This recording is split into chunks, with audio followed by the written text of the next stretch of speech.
वो आखिरी रसूल, वो सरदार अंबिया, सबसे बुलंद नबियों में है जिसका मर्तबा,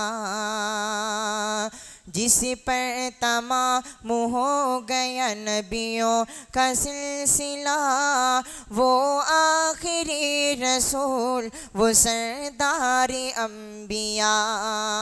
मोहतरम सामीईन, मैं हिंदुस्तान के मारूफ़ व मशहूर ख़तीब फ़ज़ीलतुश शेख हज़रत मौलाना मोहम्मद जर्जी साहब सिराजी इटावी हफ़िज़हुल्लाह की दीनी खिदमात पे चंद किताबें और एक मोमेंटो देने के लिए इस प्रोग्राम के सदर फ़ज़ीलतुश शेख हज़रत मौलाना मज़हरुल हक़ साहब मदनी हफ़िज़हुल्लाह अमीर जमियत अहले हदीस अमीरों से दरख्वास्त करता हूँ कि शेख आप तशरीफ़ लाएँ और हमारे नामवर ख़तीब हिंदुस्तान के मारूफ़ व मशहूर ख़तीब फ़ज़ीलतुश शेख हज़रत मौलाना मोहम्मद जर्जी साहब सिराजी इटावी हफ़िज़हुल्लाह को उनकी दीनी खिदमात पर अपने दस्ते मुबारक से ये मोमेंटो और किताबें पेश करें।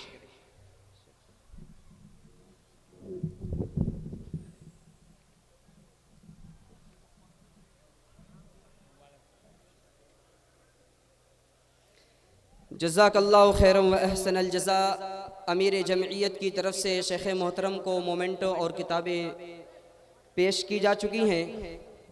अब मैं बिला किसी ताख़ीर हिंदुस्तान के मारूफ़ व मशहूर ख़तीब शीरी बयां सूबाई जमियत अहले हदीस मगरबी उत्तर प्रदेश के अमीर फ़ज़ीलतुश शेख हज़रत मौलाना मोहम्मद जर्जी साहब अंसारी सिराजी इटावी हफ़िज़हुल्लाह से इंतहाई अदब के साथ दरख्वास्त करता हूँ कि शेख तशरीफ़ लाएँ और हम सामीईन से खिताब करें। अस्सलामु अलैकुम व रहमतुल्लाहि व बरकातुहू।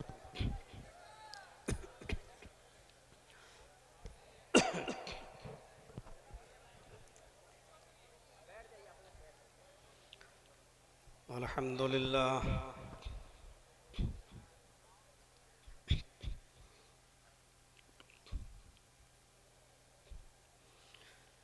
अल्हम्दुलिल्लाहि नहमदुहु व नस्तईनुहु व नस्तगफिरुह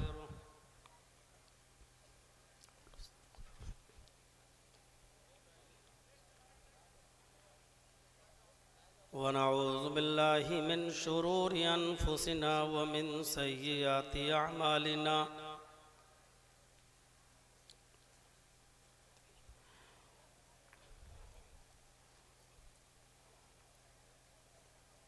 मन यहदिहिल्लाहु फला मुज़िल्ल लह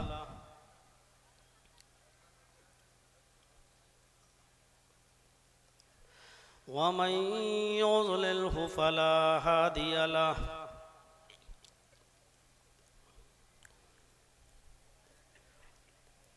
व अशहदु अल्ला इलाहा इल्लल्लाहु वहदहु ला शरीका लह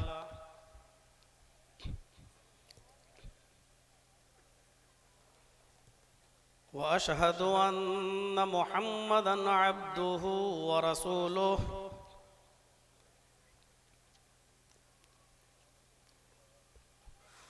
अम्मा बाद फ़इन्न खैरल हदीस किताबुल्लाह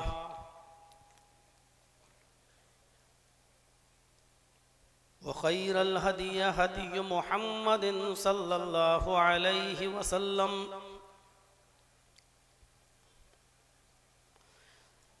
व शर्रुल उमूरि मुहदसातुहा व कुल्लु मुहदसतिन बिदअह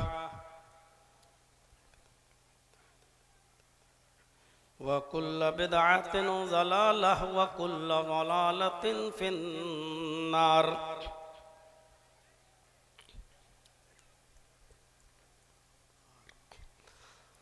अऊज़ु बिल्लाहि मिनश शैतानिर रजीम। बिस्मिल्लाहिर रहमानिर रहीम। वअब्दुल्लाह वला तुशरिकू बिही शैआ वबिल वालिदैनि इहसाना वबिज़िल क़ुरबा वल यतामा वल मसाकीन वल जारि ज़िल क़ुरबा वल जारिल जुनुब वस्साहिबि बिल जंबि वब्निस सबील वमा मलकत अयमानुकुम इन्नल्लाह ला युहिब्बु मन कान मुख्तालन फ़ख़ूरा।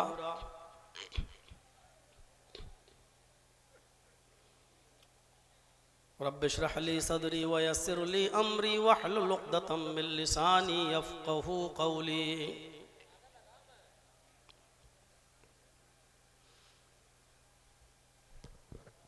इस अज़ीमुश्शान इजलास के निहायत ही बावक़ार और मुअक्कर सदर फ़ज़ीलतुश शेख जनाब मज़हरुल हक़ अल मदनी हफ़िज़हुल्लाह, नाज़िम इजलास फ़ज़ीलतुश शेख जनाब फ़ारूक अब्दुल्लाह, नाज़िम ज़िले जमियत अहले हदीस आज़मगढ़,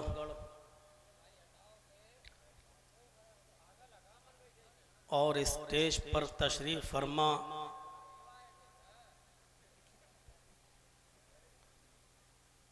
बड़े बावक़ार और मुअक्कर उलमाए किराम, क़ुर्ब जवार अतराफ़ व अकनाफ़ से तशरीफ़ लाए हुए मुअज़्ज़ज़ सामईन हज़रात, पर्दा नशीन इस्लामी ख़वातीन, प्यारी माँ और बहनों, कौमो मिल्लत के लायक वर नौजवानों, मुस्तक़बिल के होनहार अज़ीज़ बच्चों,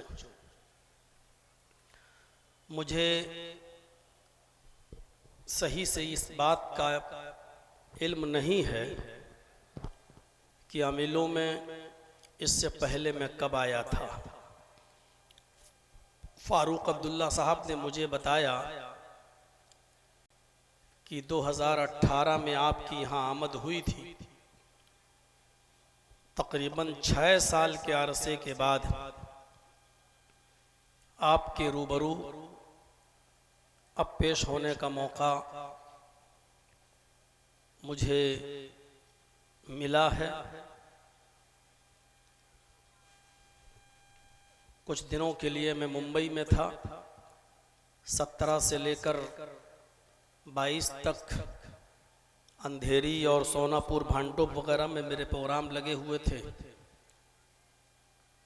22 ही को घर पहुंचा और आज 25 तारीख को आपके रूबरू हूँ।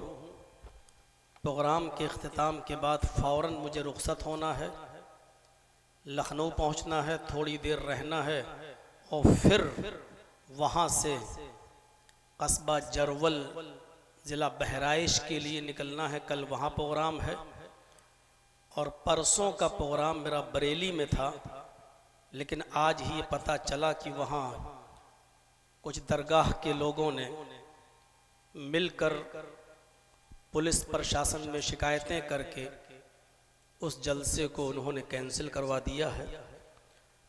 आज के इस मौजूदा दौर में जहां हमारी हर तरीक़े से इंसल्ट की जा रही हो और चप्पे चप्पे पर मुसलमानों को रुस्वा और जलील किया जा रहा हो, आज के इस दौर में ज़रूरत इस बात की थी कि हम सब एक प्लेटफार्म पर आएं और मिलकर तमाम बातिल फ़िरका परस्त और सैहूनी और सल्जूकी ताकतों का मुकाबला करें। लेकिन अभी भी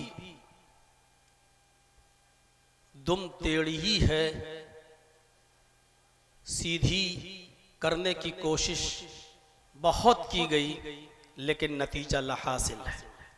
अल्लाह रब्बुल आलमीन इस कौम को अक्ल सलीम अता फरमाए और हम सबको मिलजुल कर और इज्तिमाइयत के साथ रहने की तौफीक अता फरमाए।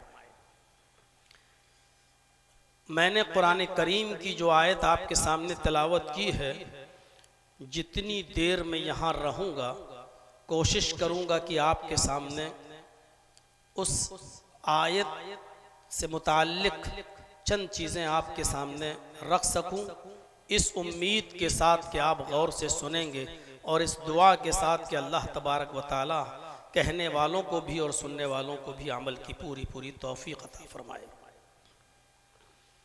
मैंने जो आयत करीमा आपके सामने तिलावत किया है खुतबे मसनूना के बाद,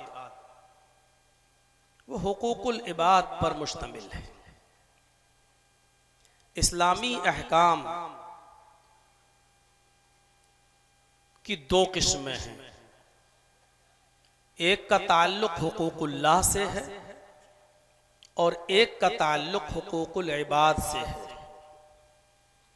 हुकूकुल्लाह की अपनी एक हैसियत है, हुकूकुल इबाद की अपनी एक हैसियत है। और फिर एक बात को गिरह बांध लीजिएगा कि हुकूकुल्लाह में अगर कुछ कमी हो जाए, कोई कोताही हो जाए, कोई सुस्ती हो जाए, कोई गफलत हो जाए,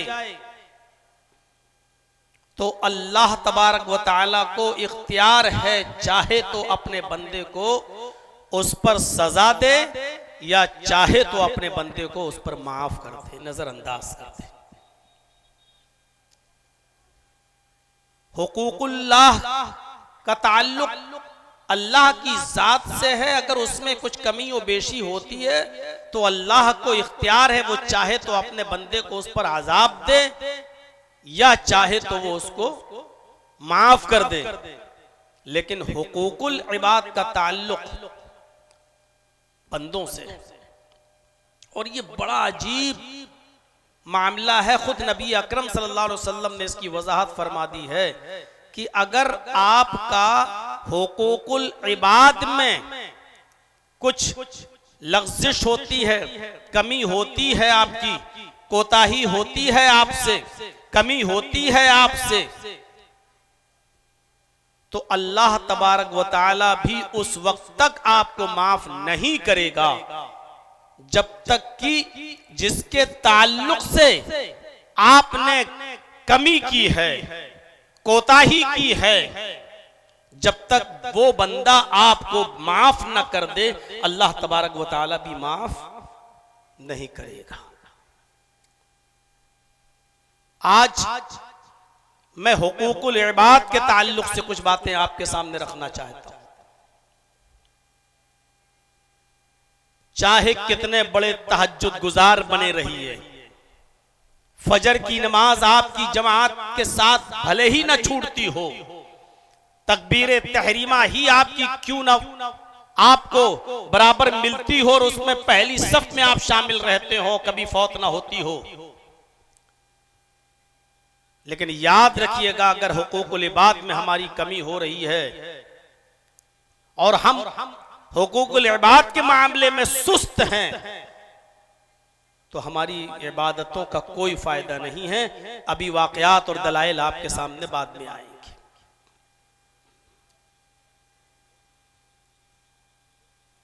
उस कुरान की आयत को फिर मैं आपके सामने रख रहा हूं, उसको सुनिए और उसके तर्जमे पर भी गौर कीजिए। वअबुदुल्लाह वला तुशरिकू बिही शैआ, अल्लाह की इबादत करो और उसके साथ किसी को भी जर्रा बराबर शरीक मत करो। ये हो गया हुकूकुल्लाह। इबादत का हक सिर्फ अल्लाह के लिए है। बंदा अल्लाह के अलावा किसी की इबादत कर ही नहीं सकता, ना उसके लिए जायज है और ना ही उसके लिए इस बात की इजाजत है कि वो अल्लाह के सामने किसी गैर के सामने अपना माथा टेके और किसी गैर से फरियाद करे। टोटल कुल्ली जानी माली हर किस्म की जैसी भी इबादत है वो सिर्फ अल्लाह तबारक व तआला के लिए होनी चाहिए। क्लियर कर दिया। वअबुदुल्लाह, इबादत हर हाल में अल्लाह ही की होनी चाहिए।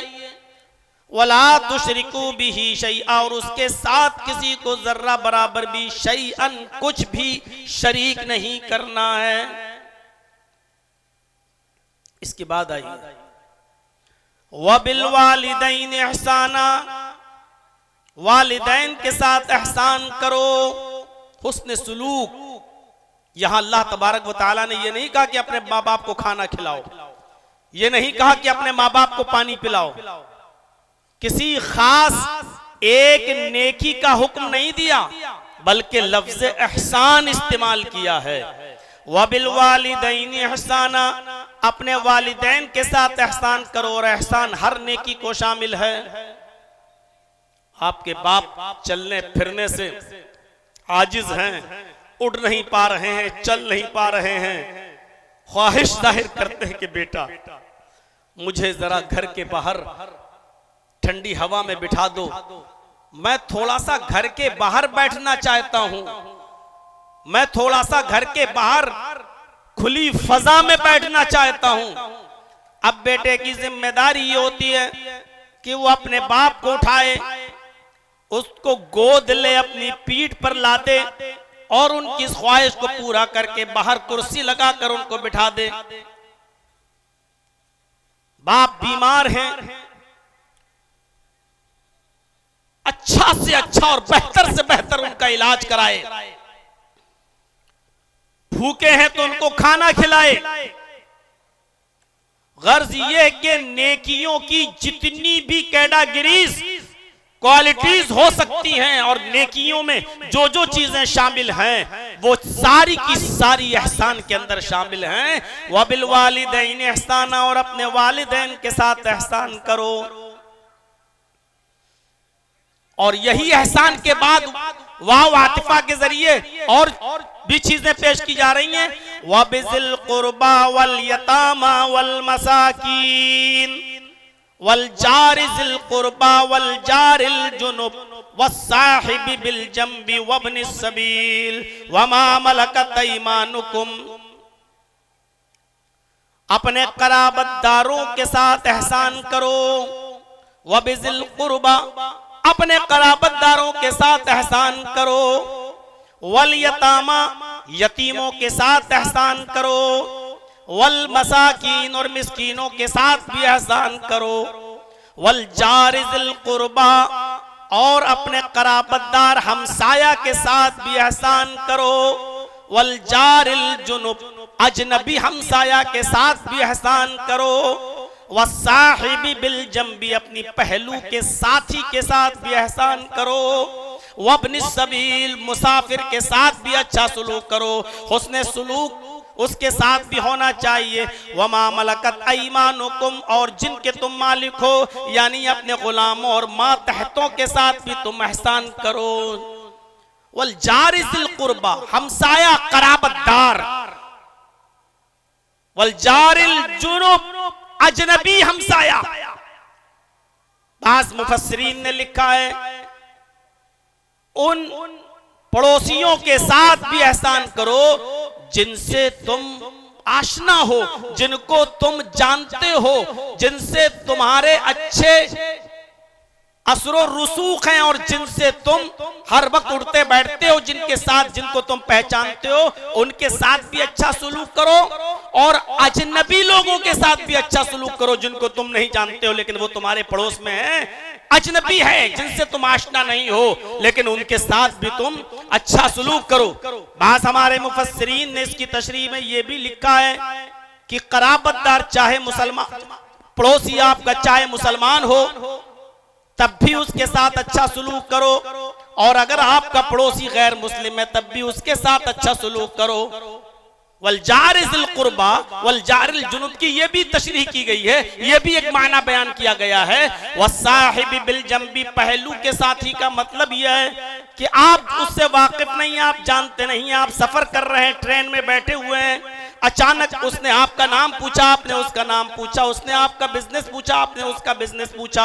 अब वो अचानक आपका आशना हुआ है, ये अभी मिनट 2 मिनट 5 मिनट 10 मिनट आधा घंटा 1 घंटा पहले आपसे इसकी आशनाई हुई है। ये है वह साहिबी बिलजम, जिसके साथ अभी अभी आशनाई हुई है, जिसके साथ अभी अभी आपकी दोस्ती हुई है, उसके साथ भी अच्छा सुलूक करो। आप कोई बिजनेस करते हैं, कारोबार करते हैं, आप जानते नहीं, अभी अभी उसके साथ आपका तारुफ हुआ है, अभी अभी एक दूसरे का इंट्रोडक्शन एक दूसरे के साथ हुआ है, ये अभी अभी आपका दोस्त बना है, आप इसके साथ भी अच्छा सुलूक करो। यह है वह साहिबी बिलजम का माना। वब्न सबील, और मुसाफिरों के साथ भी अच्छा सुलूक करो। वमा मलकत ऐमानुकुम, और अपने मातहतों का अपने गुलामों के साथ भी अच्छा सुलूक करो।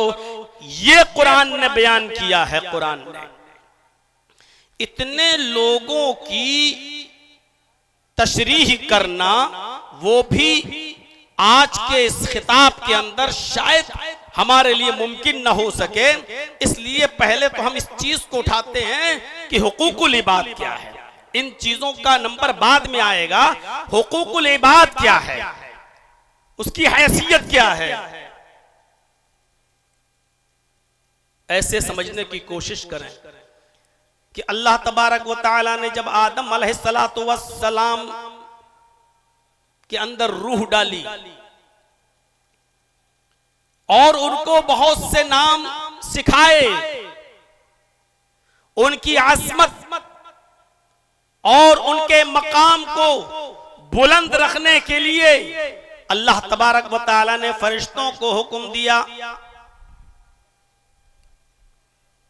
सजदा करो, उसजुदू ली आदम, आए फरिश्तों तुम आदम को सजदा करो। कुरान कहता है फसजदू इल्ला इब्लीस अबा वस्तकबरा व कान मिनल काफिरीन। सारे फरिश्तों को अल्लाह ने हुक्म दिया सजदा करो, और सबने कर भी लिया। फसजदू, सबने सजदा कर लिया, इल्ला इब्लीस, सिवाय इब्लीस के, उसने सजदा नहीं किया। और सजदा क्यों नहीं किया, इसकी भी वजाहत अल्लाह रब्बुल आलमीन ने कर दी। इनकार किया, अबा, मुनकिर हुआ, नहीं करेंगे सजदा। क्यों नहीं किया, वस्तकबरा, तकब्बुर में आ गया, गुरूर आ गया उसके अंदर, वो कान मिनल काफिरीन, और वो काफिरों में से हो गया। गुरूर क्या आ गया, कुरान ने इसकी भी वजाहत की। और गुरूर क्या था उसके अंदर, आय अल्लाह, मैं आदम को सजदा करूंगा, मैं इनको, जिसको तूने मिट्टी से पैदा किया, मैं उसके सामने सजदा करूंगा। खलक़तनी मिन नार व खलक़तहू मिन तीन, आय अल्लाह, तूने मुझे आग से पैदा किया, आग से, और उसको मिट्टी से। तकब्बुर देखिए यहीं से आया। क्या कहा, तूने मुझे मिट्टी आग से पैदा किया और आदम को मिट्टी से पैदा किया। क्या आग मिट्टी को सजदा करेगी? क्या आग मिट्टी के सामने झुकेगी? अबा, इनकार कर दिया, नहीं करेंगे। बस तकबरा, यही तकब्बुर था उसके अंदर कि आग मिट्टी के सामने कैसे झुक सकती है। वह कान मिनल काफिरीन, और वो काफिरों में से हो गया। मेरे भाइयों, गौर करो, आदम अलैहिस्सलातु वस्सलाम को अल्लाह ने पैदा किया, फिर रूह डाली, रूह डालने के बाद उनको बहुत से नाम सिखलाए, नाम सिखलाने के बाद उनकी आज़मत को बरकरार रखने के लिए फरिश्तों से कहा कि तुम आदम को सजदा करो। ये अल्लाह रब्बुल आलमीन का महदूद हुक्म था और महदूद वक्त के लिए था। इससे ये दलील नहीं निकाली जा सकती है कि देखो अल्लाह ने खुद हुक्म दिया कि आदम को सजदा करो, लिहाजा इससे ये दलील निकलती है कि बंदों को भी सजदा किया जा सकता है। मेरे भाइयों, अल्लाह रब्बुल आलमीन का जो हुक्म जिस वक्त था, उस वक्त तमाम फरिश्तों के लिए वो चीज इबादत थी, और अल्लाह का हुक्म मानना जरूरी था। सबने माना भी, लेकिन इब्लीस ने इनकार कर दिया और कहा कि मैं सजदा नहीं करूंगा क्योंकि मैं आग से पैदा हुआ हूं और आग मिट्टी के सामने नहीं झुकेगी, और वो काफिरों में से हो गया। अल्लाह रब्बुल आलमीन ने भी इब्लीस को रांदे दरगाह कर दिया और निकाल दिया। एक बात याद रखिएगा, इब्लीस ने सिर्फ आदम को सजदा ही तो नहीं किया, बकिया किस चीज की कमी थी? गौर करिएगा, क्या वो इबादत नहीं करता था? क्या वो शिर्क करता था? क्या वो अल्लाह के की जात और सिफात में किसी को शरीक करता था? नहीं करता था। इब्लीस को यह भी इनकार नहीं था, वो अल्लाह को सजदा भी करता था और अल्लाह के सामने सजदा करने का इनकारी भी नहीं था, और इबादतें तो इतनी करता था कि तफसीर इब्ने कसीर उठाकर देखें, 4 उंगली के बराबर भी इल्ला मौज़िउ अर्बई असाबिया, 4 उंगली के बराबर भी कोई जगह ऐसी खाली नहीं जहां शैतान ने सर न रखा हो सजदे में, जहां उसने सर न झुकाया हो अल्लाह के सामने सजदा करते हुए। हम और आप क्या इबादत करेंगे अल्लाह रब्बुल आलमीन की? हम और आप क्या सजदे करेंगे अल्लाह रब्बुल आलमीन के सामने? इतने सजदे थे इब्लीस के, इतना वो सजदा करता था कि मा फीहा मौज़िउ अर्बई असाबिया, कोई 4 उंगली के बराबर भी कोई जगह ऐसी खाली नहीं कि जहां उसने सर न झुकाया हो, सजदा न किया हो इबादत, लेकिन इसके बावजूद उसको निकाल दिया अल्लाह ने कि अब तेरी जरूरत नहीं, रांदे दरगाह कर दिया। आए बड़े बड़े हाजियों, नमाजियों, साहूकारों, चौधरियों, तहज्जुद गुजारों, बड़ी बड़ी लंबी दाढ़ियां रखकर फजर की नमाज जमात के साथ पढ़ने वालों, लेकिन अपने भाइयों का हक मार के खा जाने वालों, उन पर जुल्म करने वालों, शादियों में अपनी बेटी को 8-10 लाख का जहेज देकर, फॉर्च्यूनर और 4 व्हीलर देकर पूरी विरासत से अपनी बेटी और अपनी बहन का हक मार कर खा जाने वालों, गौर करो, इबादत में शैतान भी पीछे नहीं था। उसने इतने सजदे किए इस जमीन के ऊपर कि उसके सजदों का इहाता नहीं कर सकते हो। उसने अल्लाह की के साथ किसी को शरीक नहीं किया था, उसने अल्लाह की इबादत में कोई कमी नहीं रखी थी, और वो शैतान अल्लाह के सामने सजदा करने का इनकारी भी नहीं था, लेकिन उसने आदम को सजदा नहीं किया, अल्लाह का एक हुक्म नहीं माना, सिर्फ एक हुक्म, और निकाल दिया गया। यहां तो जमीनों जायदादें कब्जा किए बैठे हैं, सगा भाई सगे भाई को खाया जा रहा है, भाई अपनी बहनों का हक मार के खाए जा रहे हैं, बाप अपनी बेटियों का हक मार के खाया जा रहा है। मेरे भाइयों, बहुत सोच समझ, मैंने पूछा था फारूक अब्दुल्ला साहब से कि आपकी कमेटी की तरफ से कोई मौजू है मुझे, या मैं अपनी तरफ से रख लूं? मैंने कल या परसों ही पूछा था, तो शेख ने कहा कि नहीं, हमारी तरफ से तो कुछ नहीं, इस्लाह मुआशरे पे रखें तो बेहतर होगा, वरना आप जैसा बेहतर समझें। तो बहुत सोच समझ कर मैंने इस टॉपिक को उठाया कि आज इस चीज की जरूरत है। आज हाजी ही समझता है कि मैंने नमाज पढ़ ली, हो गए बस पार साफ, यहाँ मरे डायरेक्ट जन्नतुल फिरदौस में दाखिल। यहाँ जो आदमी बेचारा जिसकी फजर की नमाज कभी जमात से नहीं छूटती, वो समझता है कि हम मरे और सीधे जन्नत के अंदर हम दाखिल हो जाएंगे। हम तो माशाअल्लाह तहज्जुद गुजार हैं, फजर की नमाजें पढ़ते हैं। मेरे भाइयों, शैतान ने 4 उंगली के बराबर भी जगह नहीं छोड़ी जहां सजदा न किया हो, लेकिन इसके बावजूद उसने रांदे दरगाह हो गया। क्यों? क्योंकि जब अल्लाह ने हक दे दिया आदम को सजदा करो, अब ये हुकूकुल इबाद में शामिल है, तुम आदम का को सजदा करो तो आदम का हक अदा होगा, और नहीं वो हुकूकुल्लाह में कमी नहीं करता था, हुकूकुल इबाद में कमी की, रांदे दरगाह कर दिया गया। वो अल्लाह के सामने सजदे में कमी नहीं करता था, लेकिन उसने आदम का हक अदा नहीं किया, निकाल दिया गया। ये है हुकूकुल इबाद। नमाज पढ़ने वालों सोचो, बेनमाजियों से तो आज हमारा कोई खिताब ही नहीं है, उनसे तो हमें कोई मतलब ही नहीं है। यहाँ तो हम तहज्जुद गुजारों को मुखातब कर रहे हैं, यहाँ तो हम उन नमाजियों और फजर के में जमात नमाज पढ़ने वालों से मैं कह रहा हूं, जरा नमाज पढ़ने जा रहे हो, जरा सोचो कि हम किसी का हक तो नहीं मार रहे हैं। सोचिएगा, जाइएगा और ठंडे दिल से सोचिएगा सोते वक्त नमाज भी पढ़ते हैं तो मूछों पे हाथ फेरते हुए, दाढ़ी सहलाते हुए, ऐसे लगता है जैसे अल्लाह पर बहुत बड़ा एहसान करते हुए आ रहे हैं। मेरे भाइयों, वाअबुदुल्लाह वला तुशरिकू बिही शैआ, अल्लाह इबादत अल्लाह ही की, उसके के साथ किसी को शरीक नहीं। और उसके बाद हुकूकुल इबाद का तस्करा, हुकूकुल इबाद में जो रिश्ते आए हैं वो बाद में उसका तस्करा। पहले ये बता दूं कि बंदा, देखिए हजरत आदम को सजदा नहीं किया, रांदे दरगाह हो गया। आपको याद होगा, बुखारी शरीफ पढ़िए, किताबो बदिल वही उठाइए, पहला ही वो हदीस इन्नमल अमालु बिन्नियात के बाद आप जब किताबो बदिल वही पढ़ेंगे तो पहली हदीस में, आप लंबी हदीस है आपको मिलेगी, नबी अकरम सल्लल्लाहु अलैहि वसल्लम कई दिन का खाना ले जाया करते थे, गारे हिरा के अंदर अल्लाह की इबादत में मसरूफ रहा करते थे कि एक दिन जिब्राइल अमीन आए, नबी अकरम सल्लल्लाहु अलैहि वसल्लम के सामने आकर बैठ गए और बैठने के बाद फरमाया नबी अकरम सल्लल्लाहु अलैहि वसल्लम से, हालांकि अभी आप नबी नहीं बने हैं, अभी आप रसूल नहीं बने हैं, अभी कुरान की कोई आयत नबी अकरम पर नाजिल नहीं हुई है, ये पहला वाकया है और पहला मौका है। हजरत जिब्राइल अलैहिस्सलाम नबी अकरम सल्लल्लाहु अलैहि वसल्लम के पास जाकर बैठ गए और कहा, इक़रा या मोहम्मद, ऐ मोहम्मद पढ़ो। क्या कहा? इक़रा या मोहम्मद, ऐ मोहम्मद पढ़ो सल्लल्लाहु अलैहि वसल्लम।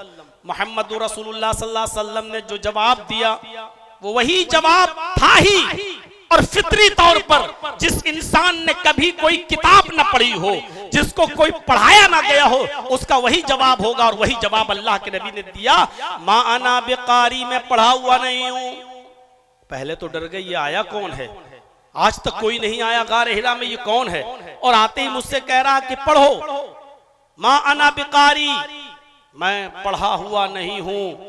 बुखारी के अल्फाज, अल्लाह के नबी फरमाते हैं कि उसने मुझे पकड़ा, अपने सीने से लगाया और उसने इतनी जोर से मुझे दबाया कि मुझे ऐसा लगा कि कहीं मेरी जान न चली जाए। उसने इतनी जोर से मुझे दबाया कि मुझे ऐसा लगा, ऐसा महसूस हुआ कि कहीं मेरी जान न चली जाए। उसके बाद में उसने छोड़ा, और छोड़ने के बाद फिर उसने कहा, इक़रा या मोहम्मद, आए मोहम्मद पढ़ो। जाहिर बात है आपने फिर वही जवाब दिया, मा अना बिकारी, मैं पढ़ा हुआ नहीं हूं। जिब्राइल अमीन ने फिर पकड़ा, पकड़ने के बाद अपने सीने से दबाया और इतनी जोर से दबाया कि अल्लाह के नबी सल्लल्लाहु अलैहि वसल्लम फरमाते हैं कि फिर मुझे ऐसा लगा कि कहीं मेरी जान न चली जाए। उसके बाद में छोड़ा, छोड़ने के बाद फिर कहा, इक़रा या मोहम्मद, आए मोहम्मद पढ़ो। बार बार तुम मुझसे पढ़ने के लिए कह रहे हो, मैंने तुमको जवाब दिया कि मा अना बिकारी, मैं पढ़ा हुआ नहीं हूं। बाज दूसरी रिवायतों में यहां तक आता है कि अल्लाह के नबी ने तीसरी बार उससे कहा, माज़ा करो, मुझसे बार बार कहने वाले पढ़ो पढ़ो पढ़ो, तुम ही बताओ कि मैं क्या पढ़ूं, जबकि मेरा जवाब यह कि माना बिकारी, में पढ़ा हुआ नहीं हूं। तो अब आप ही बताओ कि मैं क्या पढ़ूं, बार बार कह रहे हो पढ़ो, तो तुम ही बताओ मैं क्या पढ़ूं। पकड़ा, फिर दबाया, और इतनी जोर से दबाया कि अल्लाह के नबी सल्लल्लाहु अलैहि वसल्लम फरमाते हैं कि मुझे फिर महसूस हुआ कि कहीं मेरी जान न चली जाए। और उसके बाद में छोड़ा, और छोड़ने के बाद कहा, इक़रा बिस्मि रब्बिकल लज़ी खलक़, खलक़ल इंसान मिन अलक़, इक़रा व रब्बुकल अकरमुल लज़ी अल्लम बिल क़लम, अल्लमल इंसान मा लम यअलम। ये 5 आयतें नाजिल हुई नबी अकरम जनाब मोहम्मद रसूलुल्लाह सल्लल्लाहु अलैहि वसल्लम के ऊपर। इक़रा बिस्मि रब्बिकल लज़ी खलक़, खलक़ल इंसान मिन अलक़, इक़रा व रब्बुकल अकरमुल लज़ी अल्लम बिल क़लम, अल्लमल इंसान मा लम यअलम। जिब्राइल ये पढ़ने के लिए जब कहा कि ये पढ़ो, पढ़ाया और उसके बाद में चले गए, लेकिन नबी अकरम सल्लल्लाहु अलैहि वसल्लम डर गए। अभी आपको पता नहीं है, अभी ये भी नहीं मालूम कि मैं अल्लाह का रसूल बना दिया गया हूं, अभी ये भी नहीं मालूम कि ये था कौन, लेकिन इस हादसे से आप डर गए, और इतना डर गए कि आपने रात ही में वो गारे हिरा छोड़ दी और वहां से दौड़े अपने घर की तरफ गए और जैसे ही अपने घर में एंट्री लेते हैं, बुखारी किताबों बदिल वही के अल्फाज हैं, अपने घर में घुसते हैं, हजरत खदीजा से कहते, खदीजा जम्मिलूनी जम्मिलूनी या खदीजा, जम्मिलूनी या खदीजा, आए खदीजा मुझे चादर उड़ाओ, आए खदीजा मुझे कंबल उड़ाओ, आए खदीजा मुझे चादर उड़ाओ, मुझे डर लग रहा है। हजरत खदीजा रज़ी अल्लाह ताला अन्हा ने नबी अकरम सल्लल्लाहु अलैहि वसल्लम के ऊपर कंबल डाल दिया, कोई चादर डाल दी, उड़ा दिया आपको। हत्ता ज़हबा अन्हु अर्रउ, जो खौफ, जो दहशत नबी अकरम सल्लल्लाहु अलैहि वसल्लम के दिल में लगी हुई थी कि वो कौन था, क्या था, कोई जिन्नात का साया तो नहीं था, कोई शैतान का असर तो नहीं था, क्या था वो, कौन था, कितनी ताकत थी उसके अंदर, उसने दबाया, मुझे लगा जैसे कहीं मेरी जान न चली जाए। वो आप सोचते रहे और उस वक्त तक लेटे रहे जब तक कि ये खौफ, ये दहशत नबी अकरम के दिल से जब तक दूर नहीं हो गई। फिर हजरत खदीजा रज़ी अल्लाह ताला अन्हा को पूरा वाकया बयान किया। आए खदीजा आज मेरे साथ ऐसा हुआ, आए खदीजा आज मेरे साथ ये हुआ, आज कोई आया, उसने मुझसे कहा इक़रा या मोहम्मद, आए मोहम्मद पढ़ो, मैंने कहा माना बिकारी, पूरा वाकया बयान कर दिया कि ऐसा ऐसा हुआ। खदीजा उसने इतनी तेज दबाया कि मुझे लगा कि कहीं मेरी जान न चली जाए। लक़द खशीतु अला नफ्सी, खदीजा मुझे अपनी जान के जाने का डर है, मुझे डर लग रहा है, ये कोई शैतान तो नहीं, कोई जिन्नात का साया तो नहीं, क्या है, मुझे अपनी जान का खतरा है, मुझे अपनी जान के जाने का खदशा लग रहा है। मेरे भाइयों, हजरत खदीजा को जब ये पूरा वाकया बयान किया तो हजरत खदीजा रज़ी अल्लाह ताला अन्हा ने नबी अकरम के जो औसाफ बयान किए, आपके बारे में जो कुछ बताया, जो कुछ बयान किया, उसको सुनिए। फरमाया कल्ला वल्लाहि ला युख़ज़ीकल्लाहु अबदा, इन्नका लतसिलुर रहिम व तहमिलुल कल्ला व तक्सिबुल मादूम व तक़रिज़ ज़ैफ़ व तुईनु अला नवाइबिल हक़। मेरे भाइयों, ये औसाफ हमीदा बयान किए हजरत खदीजा रज़ी अल्लाह ताला अन्हा ने नबी अकरम के। ये वस्फ, ये विशेषताएं, ये औसाफ मुहम्मदुर रसूलुल्लाह के अंदर उस वक्त भी थे जब आप नबी नहीं बने थे। मेरे भाइयों, फिर नबी बन जाने के बाद, रसूल बन जाने के बाद आपने इन रिश्तेदारियों और इन हुकूक को कितना अदा किया होगा। जब रिसालत से पहले, नबूवत से पहले जब नबी अकरम का ये हाल था, गौर करो, हजरत खदीजा ने कहा नहीं, ऐसा कैसे हो सकता है, आपको अपनी जान का खतरा क्यों है, आप क्यों डर रहे हैं, आपके ऊपर कोई जिन्नात, कोई शैतान कैसे हमला कर सकता है। नहीं, ला युख़ज़ीकल्लाहु अबदा, अल्लाह आपको कभी रुस्वा नहीं करेगा, अल्लाह आपको कभी ज़ाय नहीं करेगा। क्यों नहीं करेगा, उसका रीजन बताया है, उसकी वजह बताई है। इन्नका लतसिलुर रहीम, आप तो रिश्तेदारियों को जोड़ते हैं, आप तो कराबतदारों का ख्याल रखते हैं, आप तो रिश्तेदारियों को मिलाते हैं। रिश्तेदारियों को काटने वालों सुनो, ये पहला वस्फ हज़रत खदीजा ने बयान किया और ये नबी अकरम के अंदर पहला वस्फ उस वक्त भी मौजूद था जब आप नबी नहीं बने थे, जब आप रसूल नहीं हुए थे। गौर कीजिए, जिस नबी की तालीम, जिस नबी का मामूल ये रहा हो, आदत, नबी बनने से पहले रिश्तेदारियों को जोड़ने की रही हो, नबी बनने के बाद उसने रिश्तेदारियों के मकाम और मर्तबे को कितना बुलंद किया होगा और कितना ऊंचा किया होगा। इन्नका लतसिलुर रहीम, आप तो रिश्तेदारियों को जोड़ते हैं, व तहमिलुल कल्ला, आप तो बेकसों का बोझ उठाते हैं, जो बोझ से दबा जा रहा है आप उसका बोझ अपने सर पर लाद लेते हैं और उसको उसके घर तक पहुंचा देते हैं। आज के जमाने में कोई करके देख ले, इंसल्ट हो जाएगी, उसकी इज्जत का जनाजा निकल जाएगा। चेयरमैन है साहब इलाके का, मैं उसका आधा बोझ अपने सर पे लाद के उसके घर तक पहुंचाऊंगा, इज्जत का जनाजा निकल जाएगा। अरे ऐसा कैसे हो सकता है कि मैं उसका बोझ अपने सर पे ला दूं। तहमिलुल कल्लाब, तो बेकसों का बोझ उठाते हैं, व तक्सिबुल मादूम, आप तो मोहताजों को कमा कर खिलाते हैं, आप उनके काम आते हैं। जो कमाई आपने कमाई है बकरियां चरा चरा कर, जंगलों में जा जाकर कपड़ा बेच बेच कर आपने बिजनेस करके, फेरी करके, तिजारत करके जो आप कमाते हैं आप मोहताजों पर वो खर्च कर देते हैं। आप तो मोहताजों को खाना खिलाते हैं, आप तो उनको कमा कर देते हैं। वह तक़रीज़ आपके अंदर चौथी खूबी है कि आपके घर से कोई मेहमान भूखा नहीं जाता है, आप तो मेहमान नवाजी करते हैं। आप खुद भूखे रह जाते हैं लेकिन मेहमान की मेहमान नवाजी में कमी नहीं आने देते। वह तुईनु अला नवाइबिल हक, मुश्किल हालात में भी आप अम्रे हक का साथ देते हैं, सच्ची बात का साथ देते हैं। राहे गुमगश्ता को आप रास्ता दिखाते हैं, उसको उसकी मंजिल तक पहुंचाते हैं। मेरे प्यारे साथियों गौर करो, हजरत खदीजा ने ये नहीं कहा कि आप तो अल्लाह की बहुत इबादत करते हैं, कई कई दिन का खाना ले जाते हैं और आप तो अल्लाह की इबादत में लगे रहते हैं, आप तो सिर्फ उसी के सामने सजदा करते हैं। ये खूबी बयान नहीं की। हजरत खदीजा ने कहा आपको अल्लाह ज़ाय कर ही नहीं सकता, आपको अल्लाह रुसवा कर ही नहीं सकता, आपको अल्लाह बर्बाद कर ही नहीं सकता। और उसकी वजह यह है कि आप अल्लाह के बंदों के साथ हुकूकुल इबाद का लिहाज रखते हैं, ख्याल करते हैं। आप अल्लाह के बंदों के साथ अच्छा सुलूक रखते हैं, रिश्तेदारी को जोड़ते हैं, बेकसों का बोझ उठाते हैं, मोहताजों को खाना खिलाते हैं, मेहमान नवाजी करते हैं और मुश्किल हालात में अमरे हक का साथ देते हैं। ये खूबियां आपके अंदर हैं तो फिर आपको अल्लाह बर्बाद कैसे कर सकता है, आपको अल्लाह ज़ाहिर कैसे कर सकता है। मेरे प्यारे साथियों अंदाजा लगाइए, ये है हुकूकुल इबाद।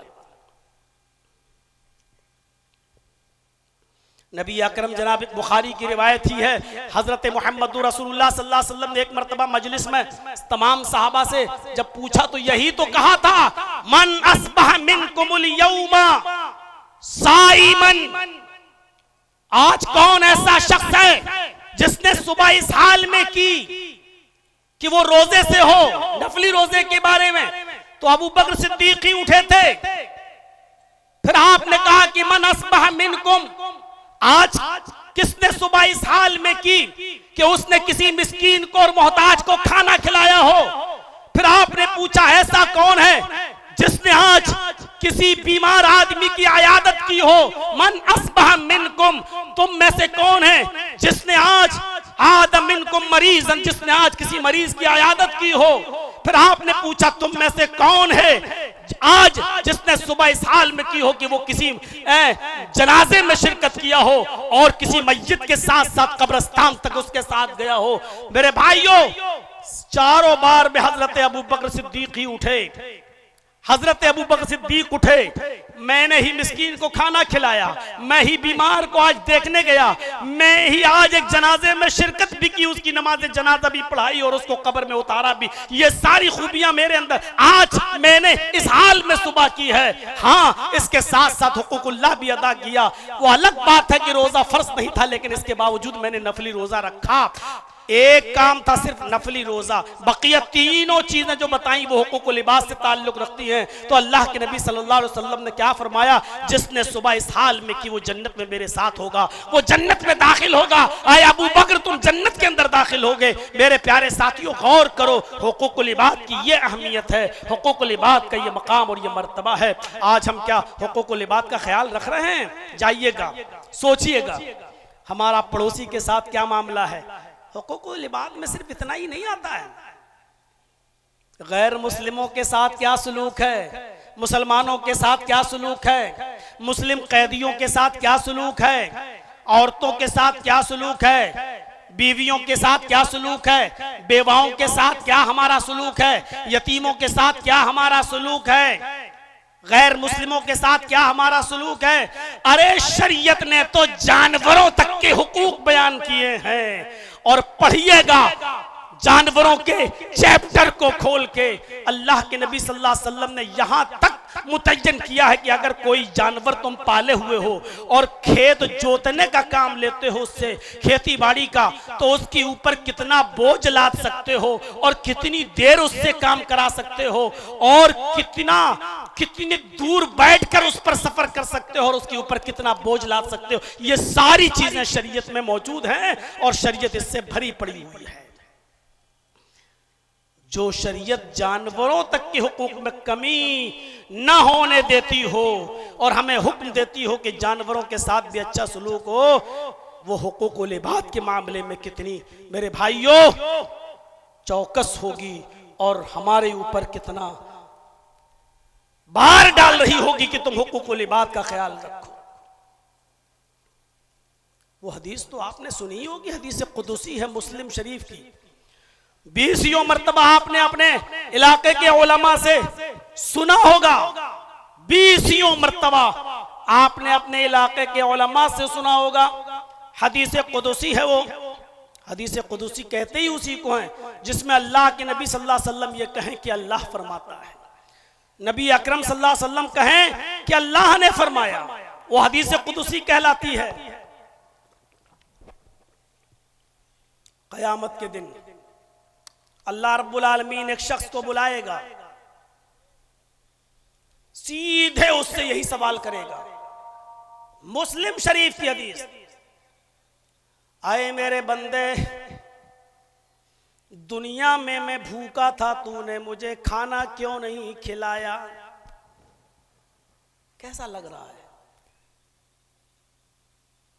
वो अल्लाह जो खाने और पीने से पाक हो, जो न खाता हो न पीता हो, और यह अकीदा तौहीद का एक हिस्सा है। जो अल्लाह को खाने और पीने वाला मानता है वो मुसलमान नहीं हो सकता है। यह अकीदा होना चाहिए। अल्लाह न खाता है न पीता है न सोता है। ला तखुज़हु सिनतुन वला नौम, उसको ऊंघ तक नहीं आती, नींद तो बहुत दूर की बात। ऊंघ तो जानते ही है ना, और ना जानते हो तो जुमे के दिन चले जाइएगा मस्जिद में, जाते ही होंगे। और कोई मौलाना साहब बेचारे सीधी सीधी तकरीर कर रहे हो, जैसे किताब पढ़ी जाती हो उस अंदाज में समझा रहे हो, तो ये उसको ये भी नहीं आती। लेकिन कयामत के दिन अल्लाह एक इंसान को बुलाएगा, इधर आओ, उससे कहेगा दुनिया में मैं भूखा था, तूने मुझे खाना क्यों नहीं खिलाया? और उस आदमी का जवाब भी यही होगा, आय अल्लाह तुझे कौन खिलाएगा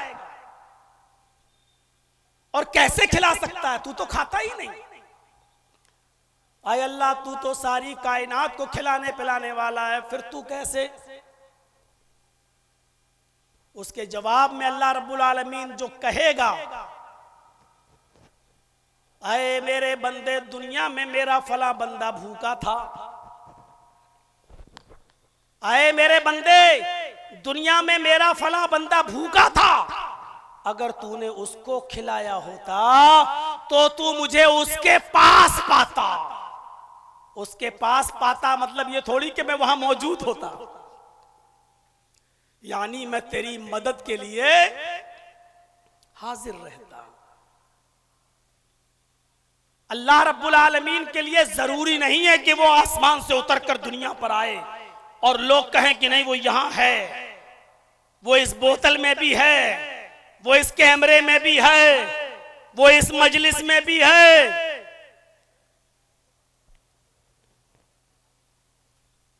अल्लाह आसमान पर है, सुम्मस्तवा अलल अर्श, वो अर्श पर है। हाँ, उसका इल्म हर जगह है, वो अपने इल्म के एतबार से हर जगह। मेरे बंदे, अगर तूने उसको खिलाया होता तो तू मुझे उसके पास पाता है, नहीं मैं तेरी मदद करता। जब तू उसका नहीं हुआ तो मैं तेरा नहीं हुआ, क्यों तेरी मदद करूं? कितनी बड़ी हुकूकुल इबाद की तरफ इशारा कर रही है यह हदीस। एक भूखे को खाना खिलाना, खिलाना ही नहीं, दूसरों को उभारना भी। अरे मोहताजों को, मिस्कीनों को खाना खिलाओ, ये शरीयत का एक हिस्सा है। वला यहुद्दु अला तामिल मिस्कीन, ये वो शख्स है जो लोगों को फकीर मोहताज और भूखों को खाना खिलाने के लिए उकसाता नहीं था, उभारता नहीं था। कुरान पढ़िए, फवै काना वला यहुद्दु अला तामिल मिस्कीन, ये वो शख्स है जो मोहताज को, मिस्कीनों को खाना खिलाता नहीं था। ये नहीं, दूसरों को खिलाने के लिए उभारता नहीं था, उकसाता नहीं था। खिलाना भी है और दूसरों को उभारना भी है। भाई भूखों को खाना खिलाओ, मोहताजों को खाना खिलाओ। मेरे भाइयों, अगर कोई काम कोई गैर मुस्लिम कर रहा है तो सिद्क दिल से उसका एतराफ करना चाहिए। सिखों के गुरुद्वारे में चले जाओ, हर संडे को कितना बड़ा वो बेचारे, कितना बड़ा वो लगाते हैं, भोज का इंतजाम करते हैं, खाने पीने का इंतजाम करते हैं, लंगर लगाते हैं। कोई भी आ जाए उनके दस्तरखान पर बैठकर वो हर संडे को खाना भी खिलाते हैं। चले जाइए चांदनी चौक पर और चले जाइए आप मेरे भाइयों, नांदेड़ जिसका पूरा नाम है हुजूर साहब का नांदेड़, आप वहां चले जाइए जहां लाइन लगी रहती है रिक्शे वालों की और लाइन लगी रहती है गरीबों की, और वहां तो बड़े बड़े अमीर भी चले जाते हैं और खा के आते हैं। अगर खाना गरीब और मिस्कीनों के लिए कोई खिला रहा है, लंगर का इंतजाम कर रहा है, अगर किसी के अंदर ये अच्छी सिफत है तो खुलकर उसका एतराफ भी करना चाहिए। जो काम मुसलमानों के लिए थे कि वो मिस्कीनों को खाना खिलाएं, मोहताजों को खाना खिलाएं, फकीरों को खाना खिलाएं, आज ये सिफत उनके अंदर से निकल गई। एक मौके पर खाना, बस शादी होगी तो डटकर बारातियों को भी खिलाएंगे। अरे नाक कट जाएगी, इनको पहले खिलाओ, नहीं तो जिंदगी भर मेरी बेटी को ताने सुनना पड़ेंगे। या फिर वलीमे के मौके पर, लेकिन मिस्कीनों को और फकीरों को नहीं। अल्लाह एक दूसरे शख्स को बुलाएगा और उससे भी कहेगा, आए मेरे बंदे, दुनिया में मैं प्यासा था, तूने मुझे पानी क्यों नहीं पिलाया? कैसा लग रहा है? अल्लाह कहेगा कि मेरे बंदे में प्यासा था, तूने मुझे पानी क्यों नहीं पिलाया? हालांकि वो पीता भी नहीं है।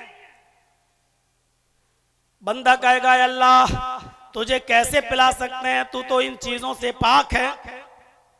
आए अल्लाह, तू सारी कायनात को पिलाने वाला था, तू तो खुद पीता नहीं है, फिर मैं तुझे पानी कैसे पिलाऊं? अल्लाह कहेगा, मेरे बंदे, दुनिया में तेरी चौखट पर मेरा बंदा गया था, प्यास की वजह से तड़प रहा था, तूने उसको पानी पिलाया होता, तूने उसको पानी पिलाया होता तो मुझे तू अपने पास पाता, यानी मैं तेरी मदद करता, मैं तेरे काम आता। तूने मेरे बंदे को पानी नहीं पिलाया, मैंने भी तेरी मदद नहीं की, क्या तेरी मदद करूं? तीसरे हिस्से पर नजर रखिए, कोई चीज छोड़ी ही नहीं है। इंसान को इन चीजों की बुनियादी तौर पर जरूरत है, खाने की, पीने की। हम लोग भी बोलते हैं कपड़ा, लत्ता, मकान। तीसरा सवाल तीसरे शख्स से, आए मेरे बंदे, दुनिया में मैं नंगा था, तूने मुझे कपड़ा क्यों नहीं पहनाया? जुमला देखिए, मेरे बंदे, दुनिया में मैं नंगा था, तूने मुझे कपड़ा क्यों नहीं पहनाया? अल्लाह, तू तो सारी कायनात को पहनाता है, तू तो इन चीजों से पाको साफ है, तुझे कैसे पहनाए कोई? तू तो सबको पहनाने वाला है। तशबीह होती है, दी जाती है। एक दूसरी हदीस कुदसी में खुद अल्लाह के रसूल ने फरमाया कि अल्लाह फरमाता है, अल इज़्ज़ु इज़ारी वल किब्रियाउ रिदाई फमन नाज़ानी फी कुल्लि वाहिदिन मिनहुमा फक़द अज़्ज़बतुहु अज़ाबन शदीदा। यह भी मुस्लिम शरीफ की हदीस है। यहां अल्लाह ताला ने खुद दो कपड़ों का लफ्ज इस्तेमाल किया। मेरे बंदों, मैं भी दो कपड़े पहनता हूं। अल इज़्ज़ु इज़ारी, इज्जत मेरी लुंगी है। वल किब्रियाउ रिदाई, तकब्बुर मेरी चादर है। तुम जिस तरह कपड़े पहनते हो मैं भी कपड़े पहनता हूं, लेकिन तशबीह क्या दी? अल इज़्ज़ु इज़ारी, इज्जत मेरी लुंगी है। कोई आदमी अपने आप को दुनिया में अजीज बनने की कोशिश ना करे, मैं सबसे बड़ा इज्जत वाला। कोई आदमी दुनिया में अपने आप को मुतकब्बिर न बनाए, मैं कुछ हूं, मैं ये हूं, मैं वो हूं। कभी कभी फोन पे, तुम अभी मालूम है तुम किससे बात कर रहे हो? जानते हो मैं कौन बोल रहा हूं? यही है वो तकब्बुर। अल्लाह कहता है ये दोनों चीजें मेरे लिए हैं। अल इज़्ज़ु इज़ारी वल किब्रियाउ रिदाई, इज्जत मेरी लुंगी है। वल किब्रियाउ रिदाई, और तकब्बुर मेरी चादर। इन दोनों कपड़ों को मैं भी पहने हुए हूं। फमन नाज़ानी फी कुल्ल वाहिदिन मिनहुमा, ये दोनों चीजें मेरे लिए हैं। अगर इन दोनों चीजों में से कोई एक चीज भी अगर मेरे किसी बंदे ने मुझसे छीनने की कोशिश की, फमन नाज़ानी फी कुल्ल वाहिदिन मिनहुमा, इन दोनों में से कोई एक चीज भी मुझसे छीनने की कोशिश की, फ़क़द अज़्ज़बतुहू, बस इतना नहीं कहा कि मैं उसको अजाब दूंगा। फ़क़द अज़्ज़बतुहू अज़ाबन शदीदा, मैं उसको दर्दनाक सख्त अज़ाब दूंगा। बुखारी की रिवायत है, ला यदखुलुल जन्नह मन कान फी क़ल्बिही मिस्क़ालु ज़र्रतिन मिन किब्र, जिसके दिल में राई के दाने के बराबर, सरसों के दाने के बराबर भी तकब्बुर होगा, वो जन्नत के अंदर दाखिल नहीं होगा। राई का दाना यार कहां पहुंचा दिया अल्लाह ने। सरसों के दाने के बराबर भी अगर किसी के दिल में तकब्बुर होगा, मैं कुछ हूं, मैं कुछ हूं, ला यदखुलुल जन्नह, वो जन्नत में दाखिल नहीं होगा। गौर कीजिए आप। और हजरत उमर फारूक ने जब किसी गुलाम को अपने थप्पड़ मार दिया था, तो बाद में उसने कहा था, अमीरुल मोमिनीन, थप्पड़ मारने का बुरा नहीं मानता मैं, लेकिन बस मैं जा रहा हूं, आप तन्हाई में थोड़ी देर के लिए इतना सोच लेना, क्या आपने मुझे थप्पड़ जो मारा है वो जायज मारा है या नाजायज मारा है?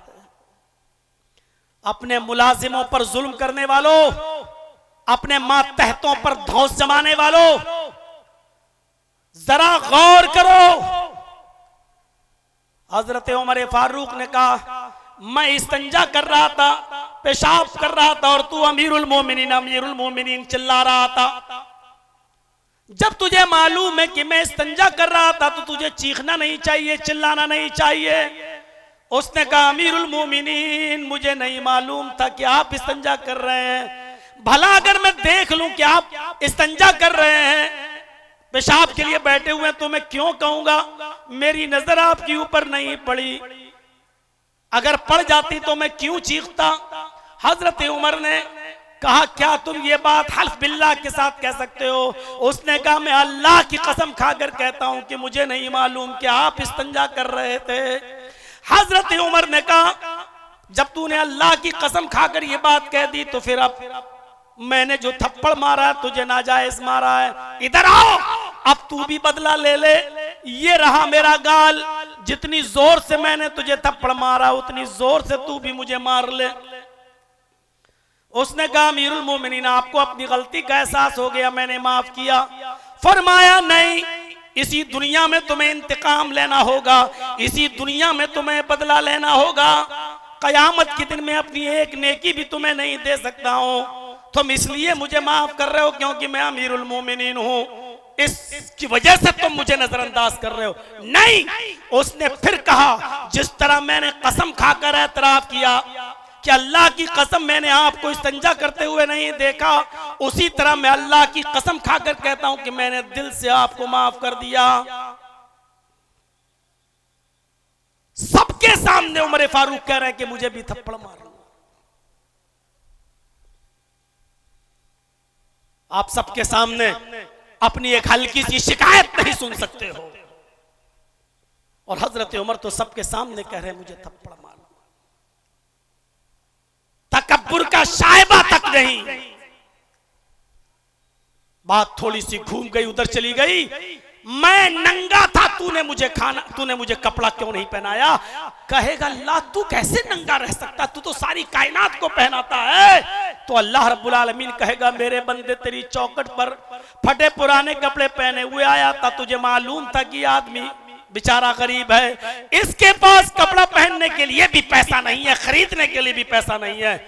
तेरे पास कपड़े की फैक्ट्री थी, कपड़े का गोदाम था, पैसा था, कपड़ा खरीद कर उसको दे सकता था, लेकिन तेरी चौखट से वह ना उम्मीद और ना मुराद लौटा। इसलिए अगर तू उसकी मदद करता तो मैं तेरी मदद के लिए हाजिर हूं, मैं तेरी मदद करता। अगर तू उसको कपड़ा पहनाता तो तू मुझे उसके पास पाता। गौर करो मेरे प्यारे साथियों, यह हदीस हुकूकुल इबाद पर कितनी बड़ी अहमियत रखती है, और क्या बताती है कि भूखे नंगे मोहताज गरीब ऐसे लोगों के लिए हमें और आपको इस दुनिया में पैदा किया गया है, उतारा गया है कि तुम जमीन वालों पर रहम करो, आसमान वाला तुम्हारे ऊपर रहम करेगा। ये सब हदीसें ऐसे ही मस्जिदों में सुनाने के लिए नहीं होती कि सुन लो एक कान से और दूसरे कान से उड़ा दो। मुहम्मदुर रसूलुल्लाह एक जंग के लिए ऐलान कर रहे हैं, लोगों ने अपने अपने नाम लिखा दिए हैं, सब तैयार हैं जंग में जाने के लिए। अब अल्लाह के नबी सल्लल्लाहु अलैहि वसल्लम ने उस जिहाद के लिए लोगों से सदका मांगा, लोगों से ताउन मांगा, लोगों से फरमाया आए लोगों, ऐसे ही जिहाद नहीं होता है, तलवारें लेना पड़ती हैं, तीर लेना पड़ते हैं, नेजा लेना पड़ता, घोड़े खरीदना पड़ते, जीन लेना पड़ता है, बहुत सी चीजों की जरूरत होती है। पता नहीं जंग में कितने दिन लग जाए, खुर्दोनोश खाने पीने की चीजों को भी लेना पड़ता है। इसलिए इसमें आपने उकसाया कि सदका करो, खैरात करो, जिसके पास जो हैसियत हो वो दे, अपनी अपनी हैसियत के मुताबिक ताउन फरमाए। दारमी और तबरानी के अल्फाज हैं, अल्लाह के नबी ताउन मांग रहे हैं। बैठो यार, नबी अकरम ताउन मांग रहे हैं। और सुनिए, जिसके पास जो कुछ भी है सब देते चले जा रहे हैं अपनी अपनी हैसियत के मुताबिक। जो वाकया सुना रहा हूं दिलचस्प और जबरदस्त वाकया है, मेरे भाइयों जरा सुनिएगा। किसी के पास ये है तो उसने ये दे दिया, किसी के पास वो है तो उसने वो दे दिया, किसी के पास चंद खजूरें तो उसने चंद खजूरें ही लाकर दे दी। सुनो, आए शामिलों के जबरदस्त फील्ड में आजमगढ़ मऊ और अतराफ वगना से तशरीफ लाने वालों, हजारों की तादाद में यहां जमा होकर बैठकर सुनने वालों, गौर से सुनो। उसी महफिल में एक सहाबी हैं, अंसारी साहबी हैं, जिनका नाम उलबा इब्न ज़ैद अंसारी है।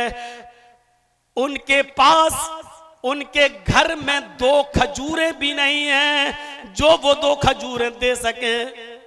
कुछ नहीं है उनके पास देने के लिए। जिहाद में जाना है, नाम लिखा लिया है, लेकिन हर शख्स, हर सहाबी सदका और खैरात कर रहा है, कुछ न कुछ दे रहा है। उलबा इब्न ज़ैद अंसारी के पास कुछ भी नहीं है। कहते हैं मुझे बड़ी शर्मिंदगी महसूस हुई, मुझे बड़ी शर्मिंदगी महसूस हुई।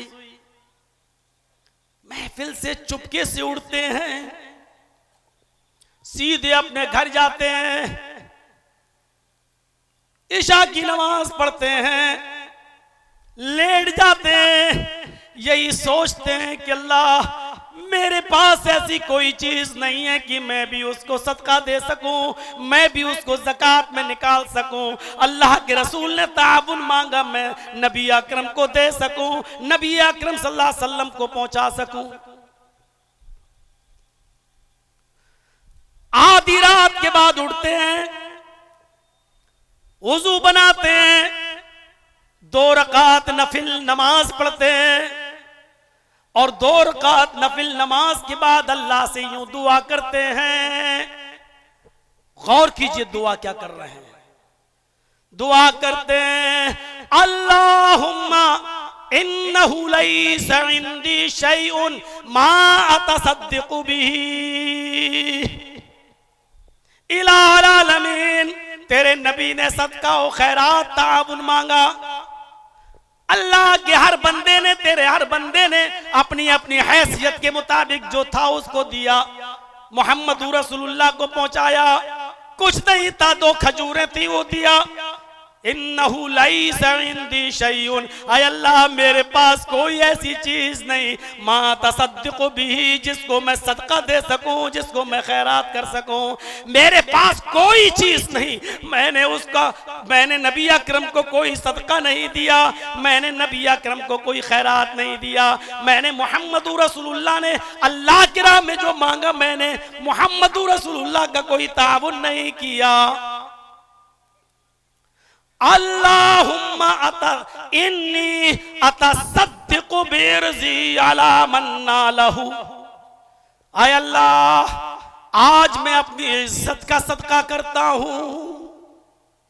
अल्लाहुम्मा इन्नी अतसद्दिकु बिर्ज़ी अला मन्ना लहू। आय अल्लाह, आज मैं अपनी इज्जत का सदका करता हूं। अगर तेरे किसी बंदे ने मेरी इज्जत ली हो, मुझे गाली दी हो, मेरे ऊपर जुल्म किया हो, मेरे ऊपर सितम ढाया हो, मेरे साथ कोई ज्यादती की हो, आय अल्लाह मैं तेरी खुशनुदी और रजामंदी के लिए मैं उसको माफ कर रहा हूं।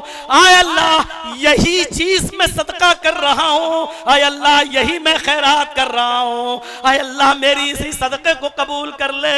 आय अल्लाह, जाने अनजाने में अगर किसी ने मुझे गाली दी हो, अगर किसी ने मेरा हक मारा हो, अगर किसी ने मेरी इज्जत के साथ सौदेबाजी की हो, मुझे लानो मलामत किया हो, आय अल्लाह किसी ने मेरे ऊपर जुल्म किया हो और मैंने उससे कोई बदला न लिया हो, आय अल्लाह, अल्लाहुम्मा इन्नी अतसद्दिकु बिर्ज़ी, आय अल्लाह मैं अपनी उस इज्जत का सदका करता हूँ, मैं अपनी उसी इज्जत को सदका दे रहा हूँ। आय अल्लाह, जिसने भी मेरी इज्जत से खिलवाड़ किया हो, मैं उस इज्जत को सदका कर रहा हूँ। ये कहकर वो शख्स हो जाता है और फजर की नमाज पढ़ने के लिए मस्जिद में जाता है। इमाम कायनात ने जनाब मोहम्मद रसूलुल्लाह ने नमाज फजर पढ़ाई और फजर की नमाज पढ़ाने के बाद आपने ऐलान किया, आइनल मुतसद्दिक़ हाज़िहिल लैला, आज की रात सदका करने वाला कहाँ है, आज की रात खैरात करने वाला कहाँ है। सब एक दूसरे को देख रहे हैं। सबने जो सदका करना था दिन ही में कर लिया, जिसको जो देना था उसने दिन ही में दे दिया। रात में तो किसी ने सदका ही नहीं किया है और अल्लाह के नबी कह रहे हैं, आइनल मुतसद्दिक़ हाज़िल लैला, आज की रात जिसने सदका किया वो कहाँ है। थोड़ी देर के बाद उलबा इब्न ज़ैद अंसारी ने कहा, अल्लाह के रसूल मैं यहाँ हूँ। आपने कहा इधर आओ। हजरत उलबा इब्न ज़ैद से कहा, अबशिर वल्लज़ी नफ्सी बियदी, तुम्हें खुशखबरी हो, तुम्हारे लिए खुशखबरी है उस जात की कसम जिसके कब्जे में मोहम्मद की जान है। अभी अभी जिब्रील ने मुझे बताया है कि जाओ आज की रात सदका देने वाले से कह दो कि अल्लाह रब्बुल आलमीन ने तुम्हारे सदके को मकबूल सदके में लिख लिया है। तुम्हारा सदका कद कुदिबत फिर ज़कातिल मुक़ब्बिला, अल्लाह रब्बुल आलमीन ने मकबूल ज़कात में उसको लिख लिया है। यानी तुम्हारा कल रात, आज की रात जो सदका था अल्लाह ने उसको कबूल कर लिया है। मेरे प्यारे साथियों, गौर करो, ये बहुत बड़ी जुल्म और ज्यादती है कि हम किसी के ऊपर जुल्म करें, हम किसी के ऊपर ज्यादती करें। यहां तक कि अगर हमने किसी को गाली भी दी है, माफ कीजिएगा, तो ये भी उस वक्त तक माफ नहीं करेगा अल्लाह जब तक वो बंदा आपको माफ न कर दे जिसको आपने गाली दी है। ये भी कबीरा गुनाहों में शामिल है, कबीरा गुनाहों में शामिल है। मेरे भाइयों, हमारी आंखों के सामने जुल्म होते रहते हैं, हमारी आंखों के सामने जुल्म होते रहते हैं। क्या कोई आदमी है जो जालिम को उसके जुल्म से रोके? है कोई? मम्मशा मा जालिमिन लियुक़वियहु, अल्लाह के नबी फरमाते हैं जो जालिम के साथ चला इस इरादे के साथ कि जालिम को तक़वियत पहुंचाएं, इस इरादे के साथ कि जालिम का साथ दें, जालिम को तक़वियत पहुंचाएं, फ़क़द खरजा मिनल इस्लाम, अल्लाह के नबी फरमाते हैं कि वो इस्लाम से निकल जाता है, वो इस्लाम से खारिज हो जाता है। हम गौर करें कितने ऐसे मौके हैं जो हम अपने जालिम दोस्त का साथ देते हैं। पहले ही से फोन पे कह दिया जाता है, मेरे दोस्त आज हक अदा कर दीजिए मेरा, आज फला फला आदमी की गवाही में तुम थोड़ा सा हमारी तरफ से बोल दो। आप जानते हैं कि मेरा दोस्त हमसे झूठ बुलवा रहा है, आप जानते हैं कि मेरा दोस्त जालिम है, लेकिन इसके बावजूद आप उसका साथ दे रहे हैं सिर्फ इसलिए कि वो दोस्त है। मम्मशा मा जालिमिन लियुक़वियहु, अल्लाह के नबी फरमाते हैं जो जालिम के साथ खड़ा हुआ इसलिए कि उसको ताकत पहुंचाए, उसका साथ दे, फ़क़द खरजा मिनल इस्लाम, वो इस्लाम से खारिज हो जाता है। और इसीलिए इमाम कायनात ने फरमाया उनसुर अखाका ज़ालिमन व मज़लूमन, अपने भाई की मदद करो चाहे वो जालिम हो या मजलूम हो, अपने भाई की मदद करो चाहे वो जालिम हो ख्वाह वो मजलूम हो। सहाबा ने कहा अल्लाह के रसूल, मजलूम की मदद तो समझ में आती है, बेचारा जिस पर जुल्म होता है, लेकिन जालिम की मदद कैसे करें? जालिम की मदद चहमानादारत, जालिम की मदद का क्या माना है? हम जालिम की मदद कैसे करें? तो अल्लाह के नबी ने फरमाया जालिम को उसको जुल्म करने से रोक दो, यही उसकी मदद है। जालिम को जुल्म करने से रोक दो, यही उसकी मदद है। अल्लामा ज़हबी की एक किताब है और बड़ी मशहूर किताब है, किताबुल कबाइर के नाम से। अल्लामा ज़हबी ने किताबुल कबाइर में एक वाक़या नकल किया है, उस वाक़े को जरा सुनिए मेरे भाइयों। कि एक शख्स ने दरिया के किनारे एक मछली का शिकार किया, मछली थोड़ी बड़ी थी, उसको खुशी हुई कि ये मछली मेरे पास आ गई, चलो आज हम कसीरुल अयाल हैं, हमारे बच्चे ज्यादा हैं, तो हमारे बीवी बच्चे आज इसी मछली को खाकर आज अब की रात अपनी भूख मिटाएंगे और आराम से सो जाएंगे। वो मछली को लेकर आ रहा था, रास्ते में किसी जालिम शख्स ने अपने साथियों के साथ मिलकर उस मजलूम से उस मछली को ले जाने वाले से कहा कि यह मछली मुझे दे दो। उसने कहा भाई मैं दरिया से पकड़ के लाया हूं और मेरे ज्यादा बच्चे हैं और मेरे पास कोई चीज नहीं है खिलाने के लिए, मैं तुम्हें कैसे दे दूं? उसने कहा दे रहा है या नहीं? ज्यादती की तो इस शख्स ने कहा भाई अगर ले रहे हो तो इसकी कीमत दे दो, चलो हम कुछ सब्जी अब्जी या कोई और चीज लेकर अपने बच्चों को खिला देंगे।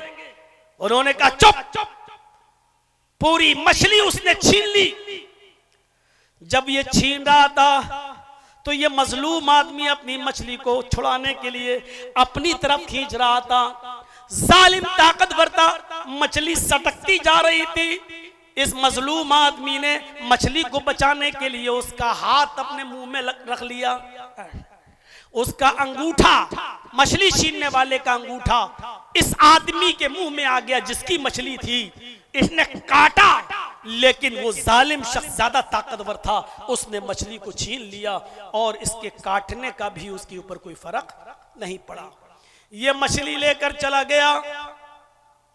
ये शख्स उसको देखता रहा और चीखता रहा अल्लाह के बंदे मेरी मछली मुझे दे दे, मेरे पास अपनी बीवी बच्चों को खिलाने के लिए इस मछली के अलावा कोई चीज नहीं है।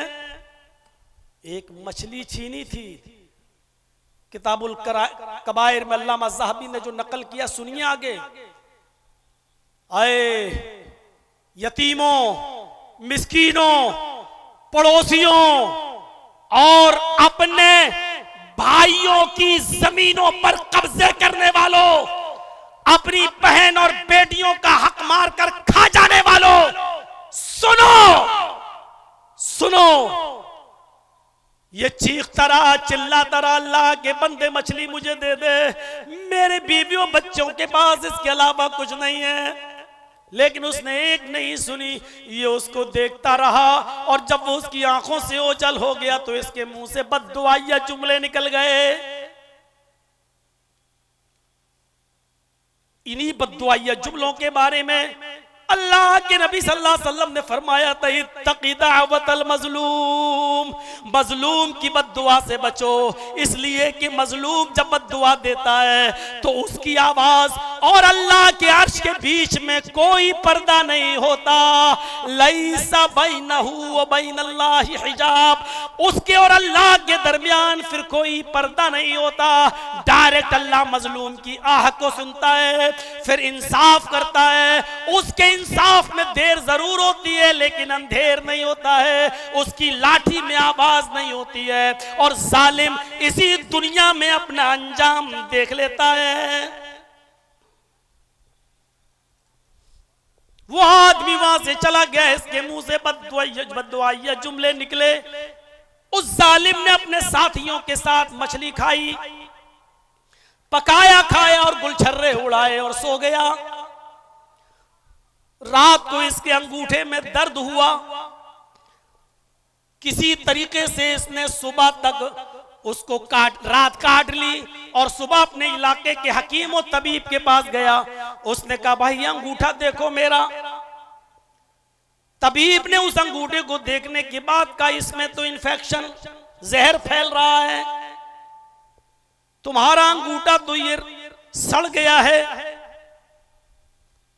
उस जमाने में कोई एंटीबायोटिक ऐसी दवाइयां तो चलती नहीं थी कि चलो उसके जहर के असर को खत्म कर दो। अब यह अंगूठा तुम्हारा काटा जाएगा, अगर तुमने अंगूठा नहीं कटवाया तो यह जहर तुम्हारे धीरे धीरे पूरे हाथ में फैल जाएगा और पूरा हाथ काटा जाएगा। उसने अपने दोस्तों से, लोगों से मशवरा किया, और मशवरा करने के बाद फिर ये हुआ कि अंगूठा ही कटवा दो, यही बेहतर है। फिर उसने उस तबीब के पास जाकर 2-4 दिन के बाद अपना अंगूठा कटवा दिया और मुतमईन हो गया कि अंगूठा कट गया, चलो अब जहर का असर खत्म हो गया। 4-6 महीने गुजरे थे कि अब उसके कटे हुए अंगूठे के बाद जो हिस्सा है वहां इसका दर्द शुरू हुआ, और दर्द से जब ये बेहाल हो गया तो फिर ये उसी तबीब के पास गया। वो उस इलाके का बड़ा तबीब माना जाता था। उस तबीब को उसने दिखाया, उसने कहा, अफसोस तुम्हारा ऑपरेशन सही से नहीं हो सका, कुछ उनसुर उसका बाकी रह गया था। ये जहर तो तुम्हारे पूरे पंजे तक पहुंच चुका है, ये तुम्हारा पूरा पंजा काटा जाएगा। अगर तुमने पूरा पंजा यहां तक नहीं कटवाया पहुंचा तो ये पूरा हाथ में जहर फैल जाएगा और तुम्हारा हाथ यहां से काटा जाएगा। बेहतर है कि हाथ कटने से बेहतर है कि पंजा कटवा लो। उसने 2-4 दिन के बाद उसी तबीब के पास जाकर अपना पंजा भी कटवा दिया। मुतमईन हो गया कि अब मेरी हाथ कट गया, चलो कोई बात नहीं, अब तो मैं सही हो गया क्योंकि अब जहर का असर खत्म हो गया। 6-8 महीने गुजर जाने के बाद उसके पंजे के बाद वाले हाथ में फिर दर्द शुरू हुआ। उसने फिर तबीब को दिखाया, पता चला कि यह जहर यहां तक फैल गया, या कोहनी से तुम्हारा हाथ काटा जाएगा।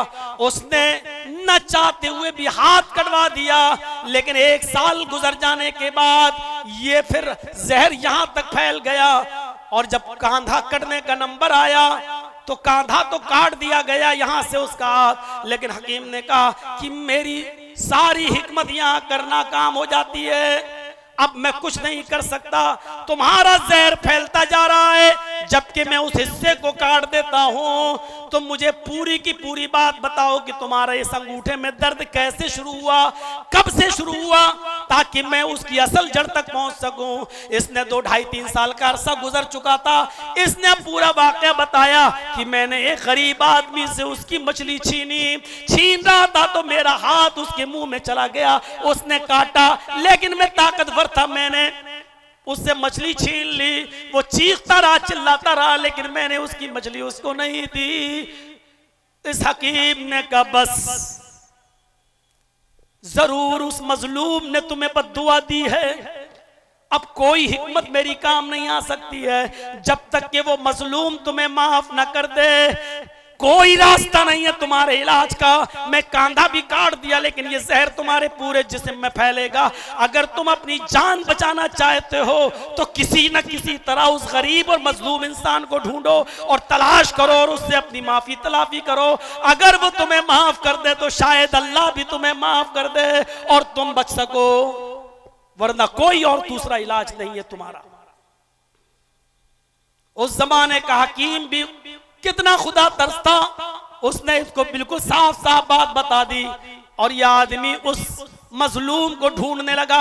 अल्लामा ज़हबी जैसी शख्सियत इस वाक़े को नकल करती है। ढूंढता रहा, तलाश करता रहा, 1-2 महीने तक वो मजलूम आदमी दिखा ही नहीं, वो गरीब आदमी दिखा ही नहीं। और उसके बाद अचानक 2 महीने के बाद उसके मजलूम आदमी पर नजर पड़ती है तो ये मजलूम आदमी के पैरों पे गिर जाता है, हाथ जोड़ता है। इसने कहा रे भाई मैं तो गरीब आदमी हूँ, तुम मेरे पैरों पर क्यों गिर रहे हो? उठो उठो, क्या बात है, मैंने तुम्हें पहचाना नहीं, तुम कौन हो?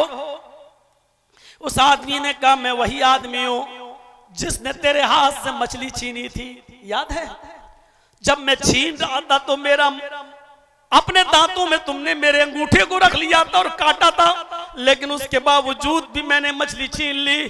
तुम चीखते रहे, चिल्लाते रहे, लेकिन मैंने तुम्हारी एक भी नहीं सुनी। तुम्हारी हर आवाज में एक ही जुमला था कि आए जालिम, मेरे बीवी और बच्चों के पास इस मछली के अलावा कोई चीज नहीं है। आज की रात सब भूखे सोएंगे अगर तूने मछली या मछली की कीमत नहीं दी। लेकिन इसके बावजूद मुझे तरस नहीं आया। इस मजलूम की आंखों में आंसू आ गए। इसने कहा अच्छा तुम वही हो? हाँ मैंने पहचान लिया। अरे भाई ये तुम्हारा क्या हाल हो गया है, तुम्हारा हाथ कहाँ चला गया? कहा तुमने जरूर कोई बद्दुआ दी होगी। मुझे इतना बता दो कि जब मैं तुम्हारी आंखों से ओझल हो गया था तो तुमने कोई बद्दुआ तो नहीं दी थी मुझे?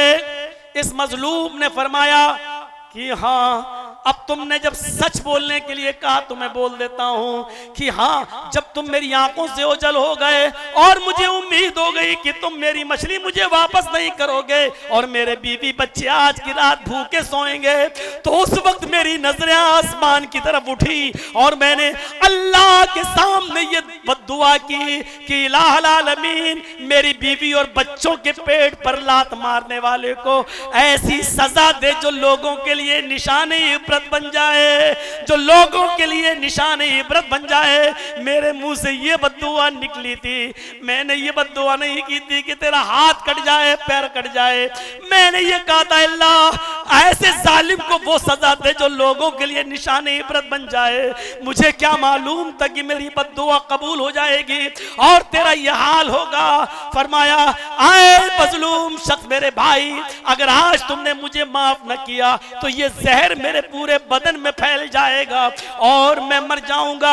जिस तरह तुम्हारे बीवी बच्चे हैं उसी तरह मेरे भी बीवी बच्चे हैं। अल्लाह के लिए मुझे माफ कर दे। इस गरीब इंसान ने, इस मजलूम ने कहा जाओ अल्लाह के लिए मैं तुम्हें माफ कर रहा हूँ, मेरा तुमसे कोई मामला नहीं। वैसे ही तुम बड़ी सजा पा चुके हो, मुझे ये उम्मीद भी नहीं थी, लेकिन मुझे क्या मालूम कि वो कबूलियत की घड़ी थी और अल्लाह मेरी दुआ ऐसे वक्त में सुन लेगा। जाओ मेरे भाई, मैंने तुम्हें दिल से माफ कर दिया, मैंने तुम्हें दिल से माफ कर दिया। तो मेरे भाइयों, किताबुल कबाइर से अल्लामा ज़हबी का ये वाकया नकल करने के बाद मैं ये बताना चाहता हूं कि जालिम को जुल्म की सजा फौरन नहीं मिलती है। जैसे शख्स को भी 2-2.5 साल के बाद मिली, लेकिन मिली 1 इंच भी अगर किसी की जमीन पर कब्जा किया है, किसी की मां बहन को गाली दी है, किसी को बुरा भला कहा है, आज ही से माफी तलाफी कर लो,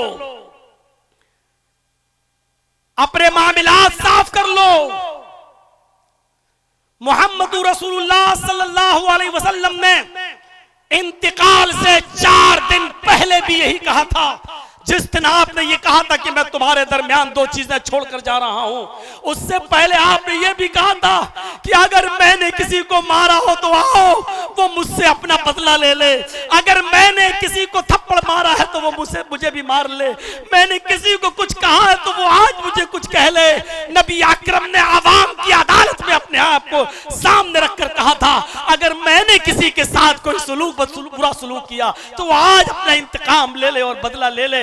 मेरे प्यारे साथियों, ये वो हस्ती है जिस हस्ती के बारे में हम और आप पांचों अजान के बाद, नमाज के बाद ये दुआ मांगते हैं, क्या वबासु मकाम महमूदा, जिसको मकाम महमूद के लिए जिसके हम दुआएं करते रहते हैं।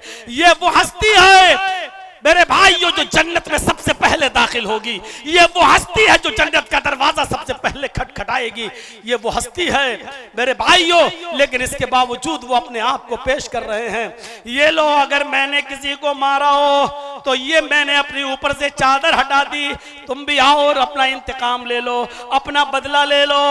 एक मर्तबा अल्लाह के नबी सल्लल्लाहु अलैहि वसल्लम नमाज पढ़ा रहे थे और एक सहाबी की पीठ में आपने कचौका लगाया, चलो पीछे चलो, तुम आगे निकले हुए पीछे चलो। उसने कहा अल्लाह के नबी, आपने ये लाठी, ये नेजा मेरे पीठ में या सीने में चुबोया है, मैं इंतकाम लूंगा, मैं बदला लूंगा। अल्लाह के नबी ने फौरन अपनी चादर उतार ली कि हाँ ले लो, अपना बदला ले लो।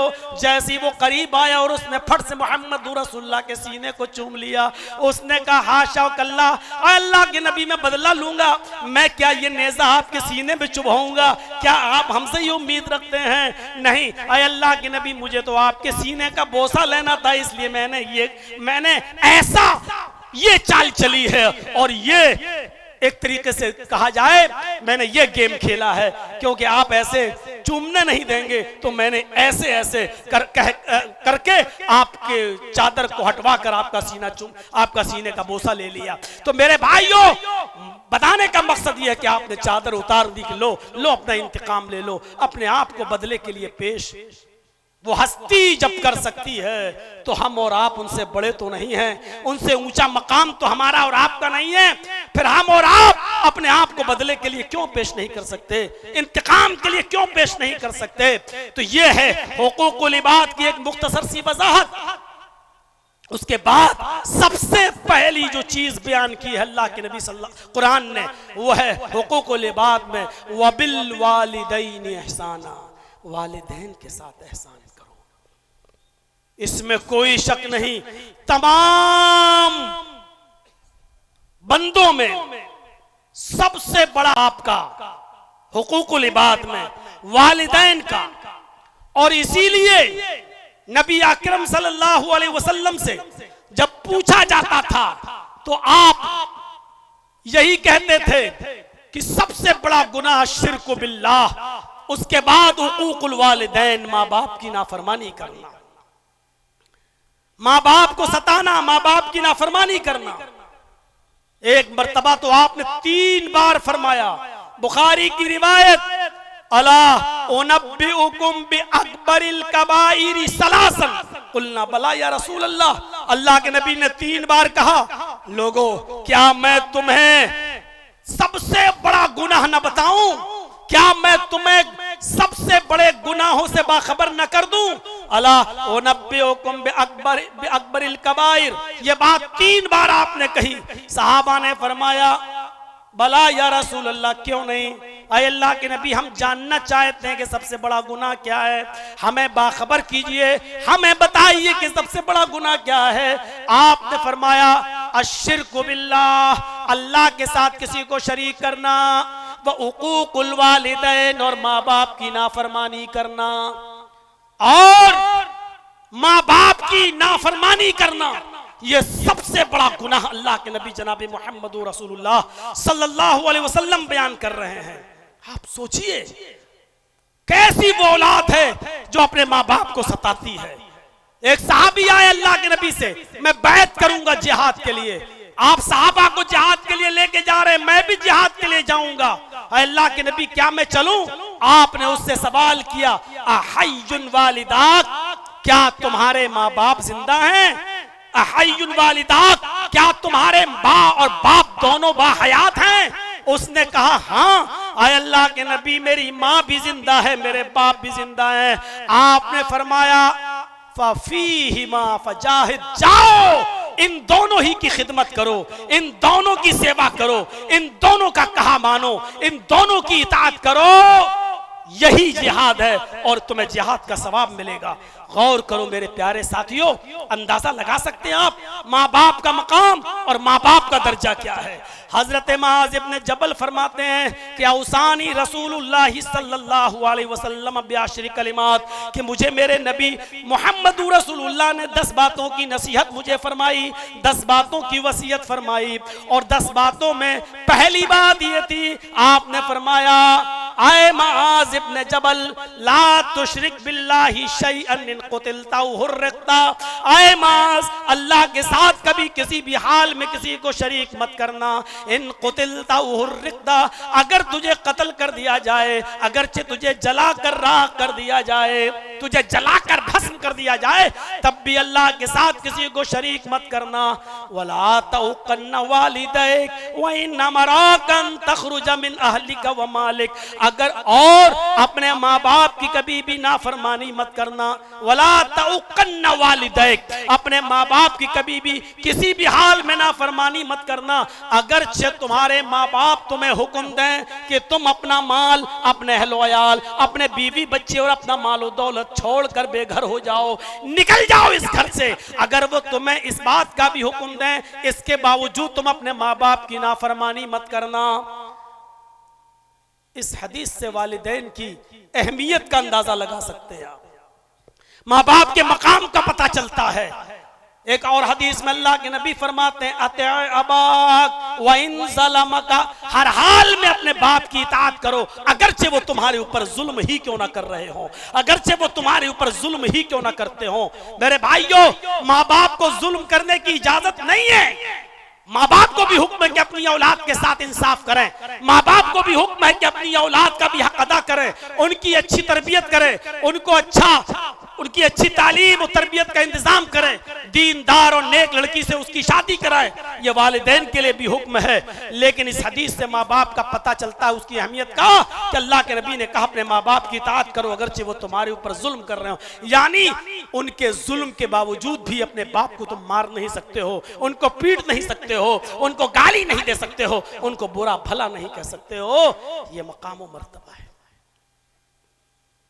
इमाम बुखारी रहमतुल्लाह अलैह अपनी मशहूर और मायादास तसनीफ अल अदबुल मुफरद के अंदर एक वाक़या नकल करते हैं, जरा उस वाक़े को सुनिए। नौजवानों, तुम्हारे मतलब का वाक़या जरा सुनिए, और इसको कोई मामूली शख्सियत बयान नहीं कर रही है, दर्ज नहीं कर रही है, इमाम बुखारी नकल कर रहे हैं अल अदबुल मुफरद के अंदर। हजरत अब्दुल्ला इब्न अब्बास रज़ी अल्लाह तआला अन्हु के पास एक शख्स आता है और कहता है कि आए अब्दुल्ला, एक औरत से, एक लड़की से मुझे मोहब्बत थी, लेकिन ये मोहब्बत एक तरफा थी, सिर्फ मुझे थी, उसको नहीं थी। मैंने उस लड़की को निकाह का पैगाम दिया, लेकिन उस लड़की ने मेरे निकाह को ठुकरा दिया, मेरे निकाह को, पैगाम को ठुकरा दिया। मुझे बहुत तकलीफ हुई, लेकिन मैं इंतजार करता रहा कि आज नहीं तो कल मेरी मोहब्बत उसके दिल में जोश मारेगी, एक दिन वो जरूर मेरे साथ निकाह करेगी। लेकिन कुछ दिनों के बाद मैंने सुना कि उस औरत ने किसी दूसरे मर्द के साथ निकाह कर लिया, किसी दूसरे नौजवान लड़के के साथ शादी कर ली और वो उसके साथ रहने लगी। मैंने उसको अपनी इंसल्ट समझा, मैंने इस चीज को अपनी बेइज्जती समझा, और आओ देखा ना ताओ तैश में आया और मैंने खंजर लिया और उस औरत के, उस लड़की की तलाश में मैं रहा, और जैसे ही मैंने उसको तन्हाई में पाया, मैंने वो खंजर उसके पेट में मार दिया और उसको कत्ल कर दिया, उसको मार डाला। और मैं 1-2 साल के लिए रफू चक्कर हो गया, भाग गया, और मेरा मामला पसे पर्दा रहा, पीठ पीछे रहा। आज तक किसी को पता ही नहीं चल सका कि इसको किसने मारा। वो औरत दफना दी गई, लेकिन मैं आपके पास आया हूं। आया अब्दुल्ला इब्ने अब्बास, मेरे लिए मगफिरत का कोई रास्ता हो तो बताइए, मेरे लिए बख्शिश का कोई रास्ता हो तो बताइए। क्या मेरी कोई बख्शिश हो सकती है? मेरी कोई बख्शिश की उम्मीद है? क्या कोई है ऐसी दुआ? क्या है कोई ऐसा अमल जिसको मैं करूं और मेरी बख्शिश हो जाए? अब्दुल्ला इब्ने अब्बास रज़ी अल्लाह तआला अन्हु ने उससे पूछा, हल उम्मुका हय्यतुन, क्या तुम्हारी मां जिंदा है?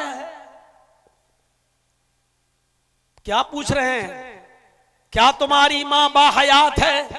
क्या तुम्हारी मां जिंदा है? उसने कहा नहीं। कहा तुम्हारी मां नहीं है? कहा नहीं। कहा अच्छा जाओ तौबा करो, इस्तिगफार करो, रो रो कर अपने गुनाह की माफी मांगो, शायद अल्लाह को रहम आ जाए और अल्लाह तुम्हें बख्श दे, अल्लाह तुम्हारी मगफिरत फरमा दे। हो सकता है वो बख्श दे, गफूर रहीम है, जाओ।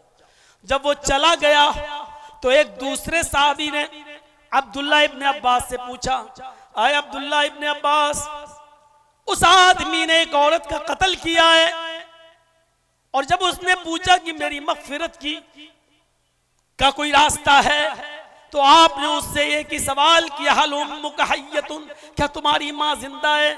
आपने उसको मां के बारे में क्यों पूछा? आपने उससे उसकी मां के बारे में क्यों सवाल किया कि तुम्हारी मां जिंदा है? तो अब्दुल्ला इब्ने अब्बास फरमाते हैं, मैं नहीं समझता कि माँ की खिदमत के अलावा, माँ की खिदमत से भी ज्यादा बढ़कर कोई ऐसा अमल हो जो इसके इस गुनाह को खत्म कर सकता हो। मैंने सोचा कि इसकी माँ अगर जिंदा हो तो ये कहूँ जाओ तुम अपनी माँ की खिदमत करो, क्योंकि माँ की खिदमत तकर्रुब इल्लाह का वाहिद वो जरिया है कि जिसकी बुनियाद पर यह अपने इस गुनाह को माफ करवा सकता था, अपने गुनाह को बख्शवा सकता था। तो मेरे प्यारे साथियों, अब्दुल्ला इब्ने अब्बास ने कहा, मैंने इसलिए उससे माँ के बारे में पूछा।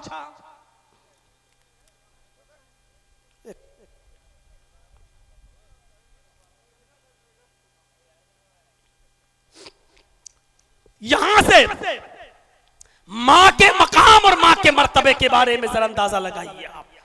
इमाम बुखारी नकल कर रहे हैं अल अदबुल मुफरद के अंदर, क्या कह रहे हैं कि अब्दुल्ला इब्ने अब्बास ने कहा, मैंने इसलिए मां के बारे में पूछा तुम्हारी मां जिंदा है कि मां के साथ अच्छा बर्ताव करना, उसकी खिदमत करना, उसकी इताअत करना, उसकी बात मानना और उसकी खिदमत, ये वाहिद वो जरिया है जो अल्लाह के बहुत करीब कर देता है। अगर उसकी माँ जिंदा होती तो मैं उसको यही हुक्म देता, लेकिन अब माँ जिंदा नहीं है, तो फिर मैंने उसको गुनाहों से इस्तिग़फ़ार और तौबा के लिए हुक्म दिया कि जाओ वो करो।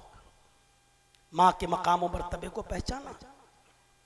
अल्लामा याफ़ई रहमतुल्लाह अलैह की एक किताब है मिरातुल जिनान, उस किताब के अंदर उन्होंने बरामिका के दो शख्स फजल बरमकी और यहया बरमकी का वाकया नकल किया है। वो बरामिका जिनकी शानो शौकत और सुतुव्वत पूरे ममलकते बगदाद पर छाई हुई थी, जिनका रोबो दबदबा बैठा हुआ था, लेकिन जब ममलकते बगदाद के ऊपर खलीफा हारून रशीद का इताब आया तो फजल बरमकी और यहया बरमकी बाप और बेटे दोनों गिरफ्तार कर लिए गए और दोनों को जेल में डाल दिया गया। फजल बरमकी भी जेल में कैद हैं और उनके बाप यहया बरमकी भी जेल में हैं। यहया बरमकी बुजुर्ग हो चुके हैं, बुढ़ापे को पहुंच चुके हैं। फजल बरमकी देखते हैं कि मेरा बाप बहुत बूढ़ा है और जेल के अंदर, कैद खाने के अंदर गर्म पानी का इंतजाम नहीं है। सर्दियों की इन रातों में मेरे बाप को ठंडे पानी से वजू बनाना पड़ता है। तो जानते हो फजल बरमकी क्या करते थे?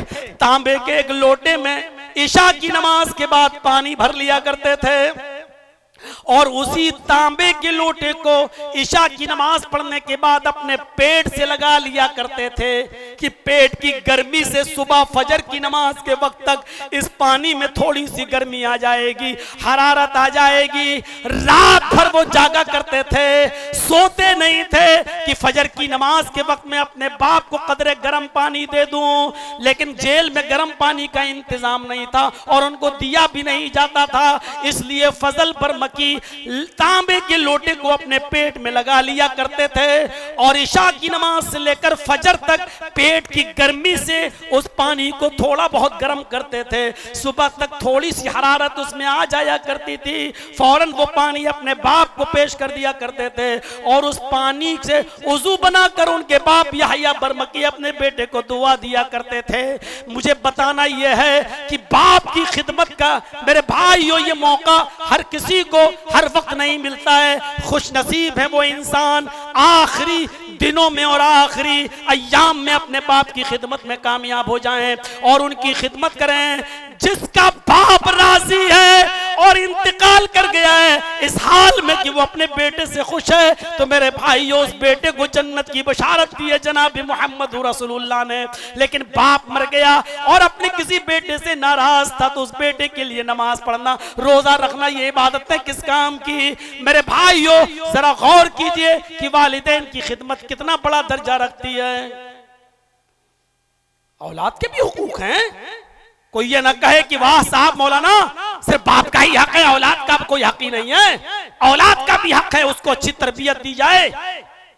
तारीख खतीब में खतीब बगदादी रहमतुल्लाह अलैह ने इमाम रबिया का जो वाकया लिखा है वो अहले इल्म से पूछिए। वो इमाम रबिया जो इमाम मालिक रहमतुल्लाह अलैह के भी उस्ताद थे, लेकिन ये अभी छोटे ही थे कि इनके बाप को सफर में जाने की जरूरत पेश आ गई और 20,000 अशरफी अपनी बीवी को देकर चले गए कि खर्च करना, और सफर में चले गए, लंबा सफर, लेकिन उस सफर में कई साल लग गए। बास लोगों ने लिखा है 27 साल लग गए। 27 साल के बाद लौटे तो वो छोटा सा बेटा जवान हो चुका था। घर पे आए, दुआ सलाम हुई, सब कुछ हुई, बेटे को भी देखा इतना बड़ा हो गया है। उस जमाने में दाढ़ियां तो सभी रखते थे, मेरे बेटे की भी दाढ़ी, लेकिन ये नहीं मालूम कि ये इतना बड़ा आलिम और इतना बड़ा बुजुर्ग बन चुका है कि इसके हल्के दर्स में बड़े बड़े उलमा और बड़े बड़े मुहद्दिस बैठते हैं। ये नहीं मालूम था। अपनी बीवी से सवाल करते हैं, बीवी मैं 20,000 अशरफी तुम्हें देकर गया था, तुमने कितना खर्च किया और कितना बचाया? बीवी ने कहा अल्हम्दुलिल्लाह वो हिफाजत के साथ रखी हुई हैं, पहले तुम मस्जिद में तो जाओ, नमाज तो पढ़ो, आओ आपको आज की रात में पूरा पूरा हिसाब दे दूंगी और सब कुछ बता दूंगी। ये इमाम रबिया के बाप जब मस्जिद में जाते हैं, अपने बेटे को देखते हैं कि तमाम बड़े बड़े उलमा उसके इर्द गिर्द बैठे हुए हैं और उससे दर्स हासिल कर रहे हैं, उससे सीख रहे हैं, उनको अपने कलम से नोट कर रहे हैं, जो बयान वो दे रहा है उसके पॉइंट्स नोट कर रहे हैं, उससे मुआनिका कर रहे हैं, मुसाफा कर रहे हैं। ये तो बहुत बड़ा आलिम दीन बन गया है, बहुत बड़ा आलिम है।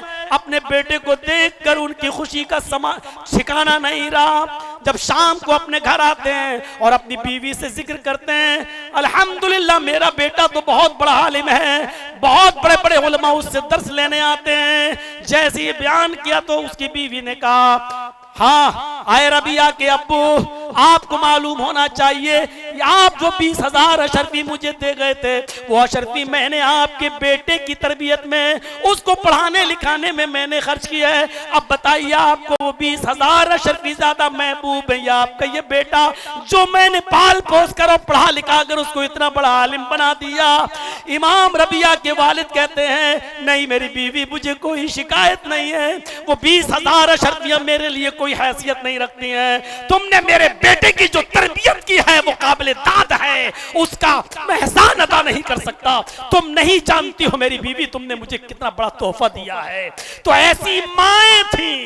आज की माएं क्या सिखा रही हैं अपनी बेटियों को?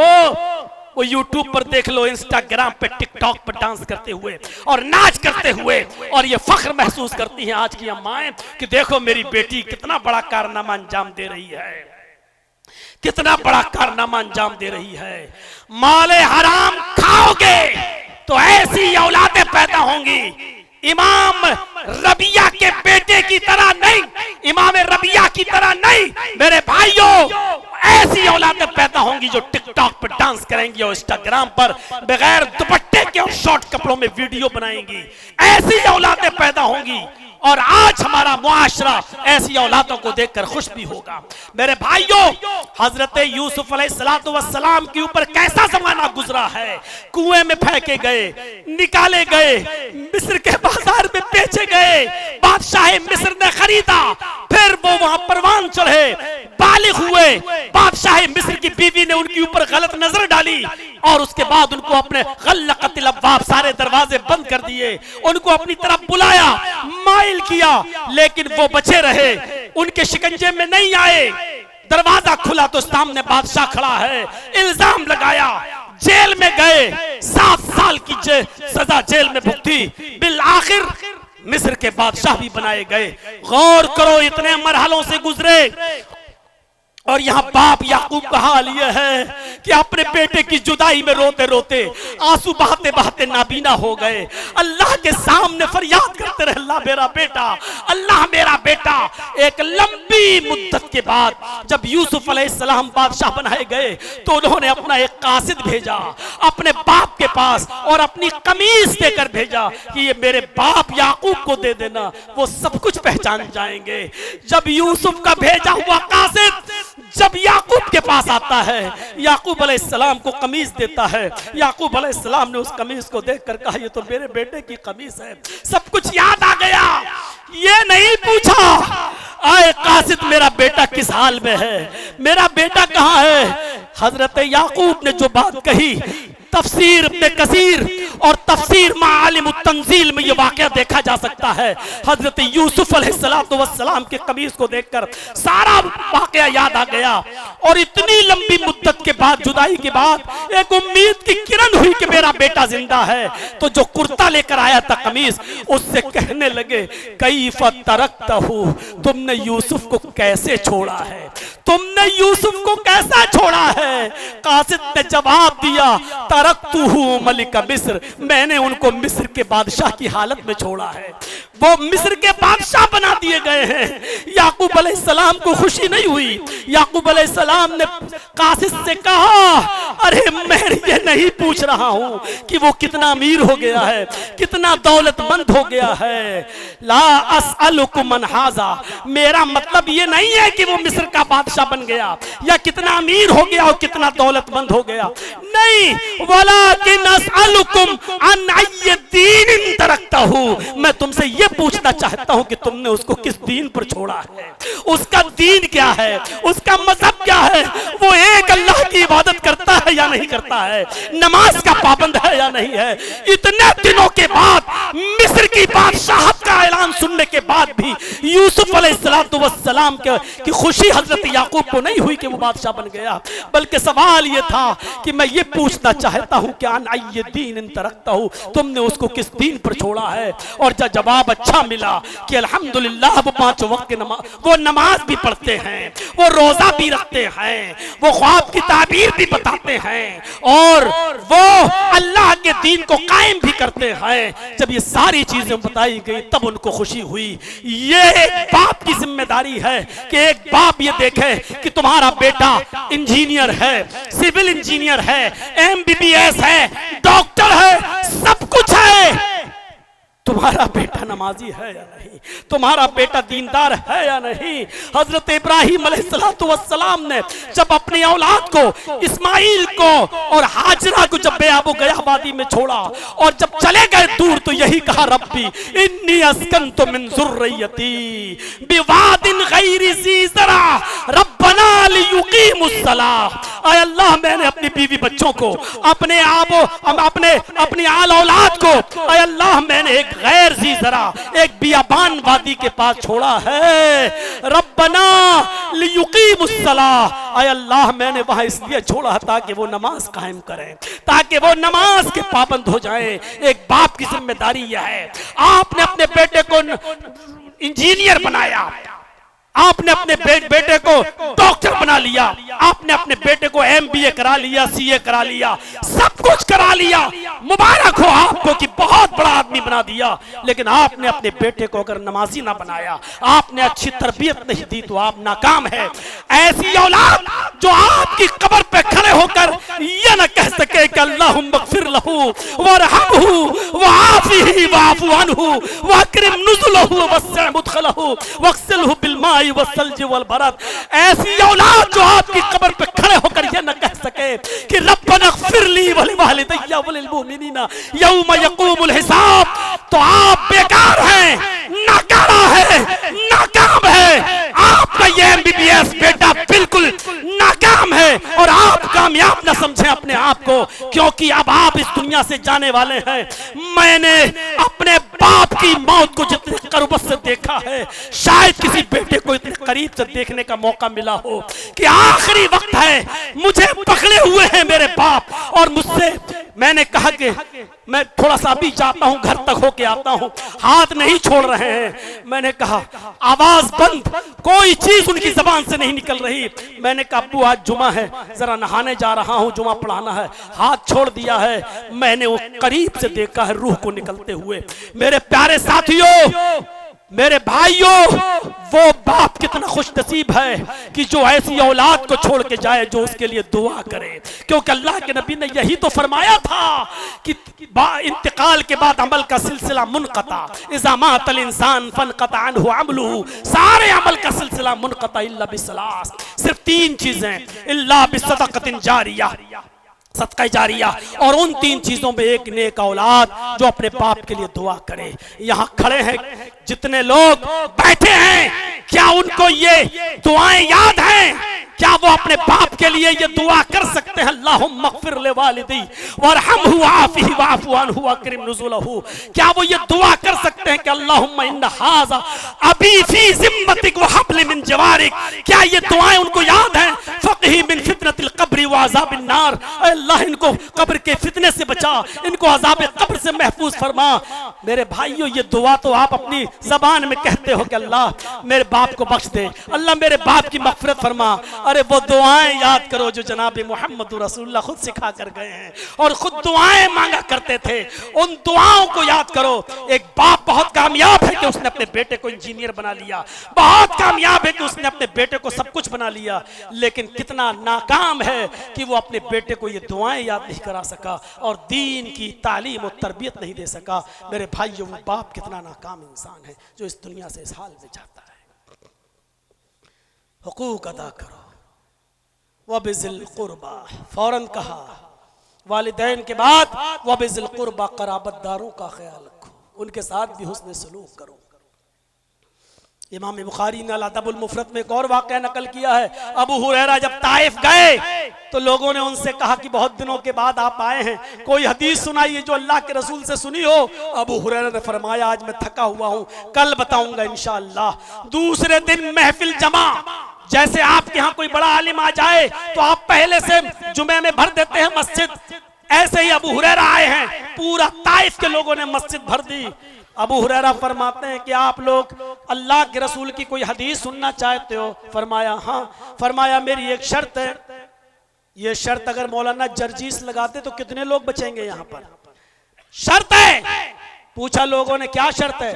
फरमाया कि मैं दर्स दूंगा, मैं नबी की हदीस सुनाऊंगा, लेकिन मेरी शर्त यह है कि अगर इस महफिल में, इस मस्जिद के अंदर अगर एक भी आदमी ऐसा बैठा हुआ हो जो अपनी खाला, जो अपने किसी रिश्तेदार से नाराज हो, जो अपने किसी रिश्तेदार से नाराज हो, वो इस मस्जिद से चला जाए। बस पूरी मस्जिद में एक आदमी उठा, नौजवान, मस्जिद के बाहर निकल के कहता अबू हुरैरा अभी दर्स मत देना, मेरी खाला मुझसे नाराज हैं, मैं जा रहा हूं, अभी माफी मांग कर आता हूं, जब तक मैं ना आ जाऊं दर्स नहीं देना, ये दर्स मुझसे छूट जाएगा। का जाओ, मैं इंतजार कर रहा हूं। वो शख्स गया अपनी खाला के पास, माफी मांग कर आया, खाला ने भी माफ कर दिया, लेकिन खाला ने कहा भांजे अबू हुरैरा से मेरी तरफ से इतना पूछ लेना, एक आदमी की नाराजगी की वजह से पूरी मस्जिद वालों को दर्स क्यों नहीं दिया, उनको खिताब क्यों नहीं किया? वो शख्स आया, अबू हुरैरा मैं अपनी खाला से नाराज था, मेरी खाला नाराज थी, माफी तलाफी हो गई, माफ कर दिया, अब कोई नहीं है, दर्स दीजिए। अबू हुरैरा कहते हैं बैठो, अब मैं दर्स देता हूं। लोगों, मैंने अल्लाह के नबी से सुना है। नौजवान बोला अबू हुरैरा मेरी खाला ने एक मसला पूछा है, एक शख्स की वजह से, एक आदमी की नाराजगी की वजह से पूरी महफिल वालों को आपने दर्स क्यों नहीं दिया? क्यों आपने खिताब नहीं किया? तो अबू हुरैरा फरमाते हैं यही मेरा दर्स होगा आज। मैंने अल्लाह के रसूल सल्लल्लाहु अलैहि वसल्लम से सुना है, जिस मजलिस में, जिस महफिल में एक भी आदमी रिश्तेदारी को तोड़ने वाला काते रहम एक भी होता है, एक भी शख्स अगर किसी अपने रिश्तेदार से नाराज रहता है तो अल्लाह पूरी मजलिस, पूरी महफिल पर सकीनत और गशियत और रहमत नाजिल नहीं फरमाता है। अल्लाह अपनी गशियत, रहमत और सकीनत पूरी मजलिस से उठा लेता है। मैंने सोचा कि अगर कोई ऐसा आदमी यहाँ रहा तो अल्लाह की रहमत नाजिल ही नहीं होगी, तो दर्स देने का फायदा क्या है? इसलिए मैंने कहा कि कोई भी शख्स नाराज हो तो चला जाए। मेरे भाइयों, मौलाना जर्जीस अगर कह दें कि जो भी आदमी अपने रिश्तेदार से नाराज हो वो यहां से उड़ के चला जाए, तो मैं नहीं समझता हूं ईमानदारी के साथ अगर लोग उठ के जाने लगे तो एक आदमी भी यहां मौजूद रहे, शायद मौलाना जर्जीस भी इस हम्माम में नंगे नजर आएंगे, क्योंकि ऐसा हो ही नहीं सकता कि सब मुझसे भी खुश हों। कोई ना कोई तो मुझसे भी नाराज होगा मेरे रिश्तेदारों में।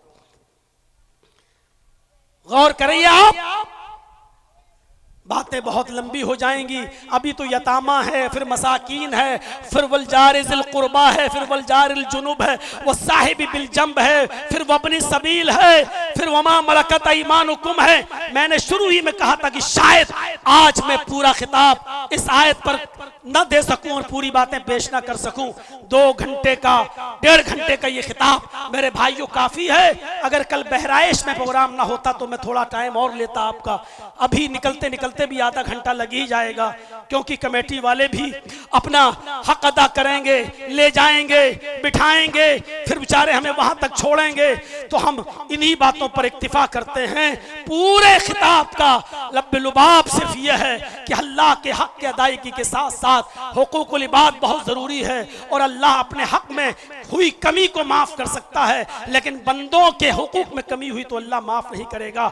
मेरे प्यारे साथियों, हक अदा कीजिए, जमीन और जायदाद का बंटवारा सही तौर पर कीजिए, किसी पर जुल्म मत कीजिए। अल्लाह से दुआ है कि बार अल्लाह हमारी खताओं को माफ फरमा दे, हमारे गुनाहों को बख्श दे, हम जमीय मुसलमानों पर रहम फरमा।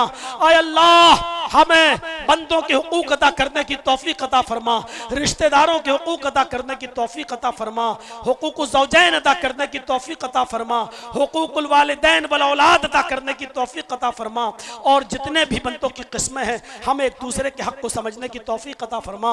इलाहुल आलमीन, जब तक तू हमें जिंदा रख, इस्लाम पे जिंदा रखना, और जब हमारा खात्मा हो तो ईमान पर हमारा खात्मा फरमाना। वमा अलैना इल्लल बलागुल मुबीन व आखिरु दावाना अनिल हम्दुलिल्लाहि रब्बिल आलमीन। अस्सलामु अलैकुम व रहमतुल्लाहि व बरकातुहू।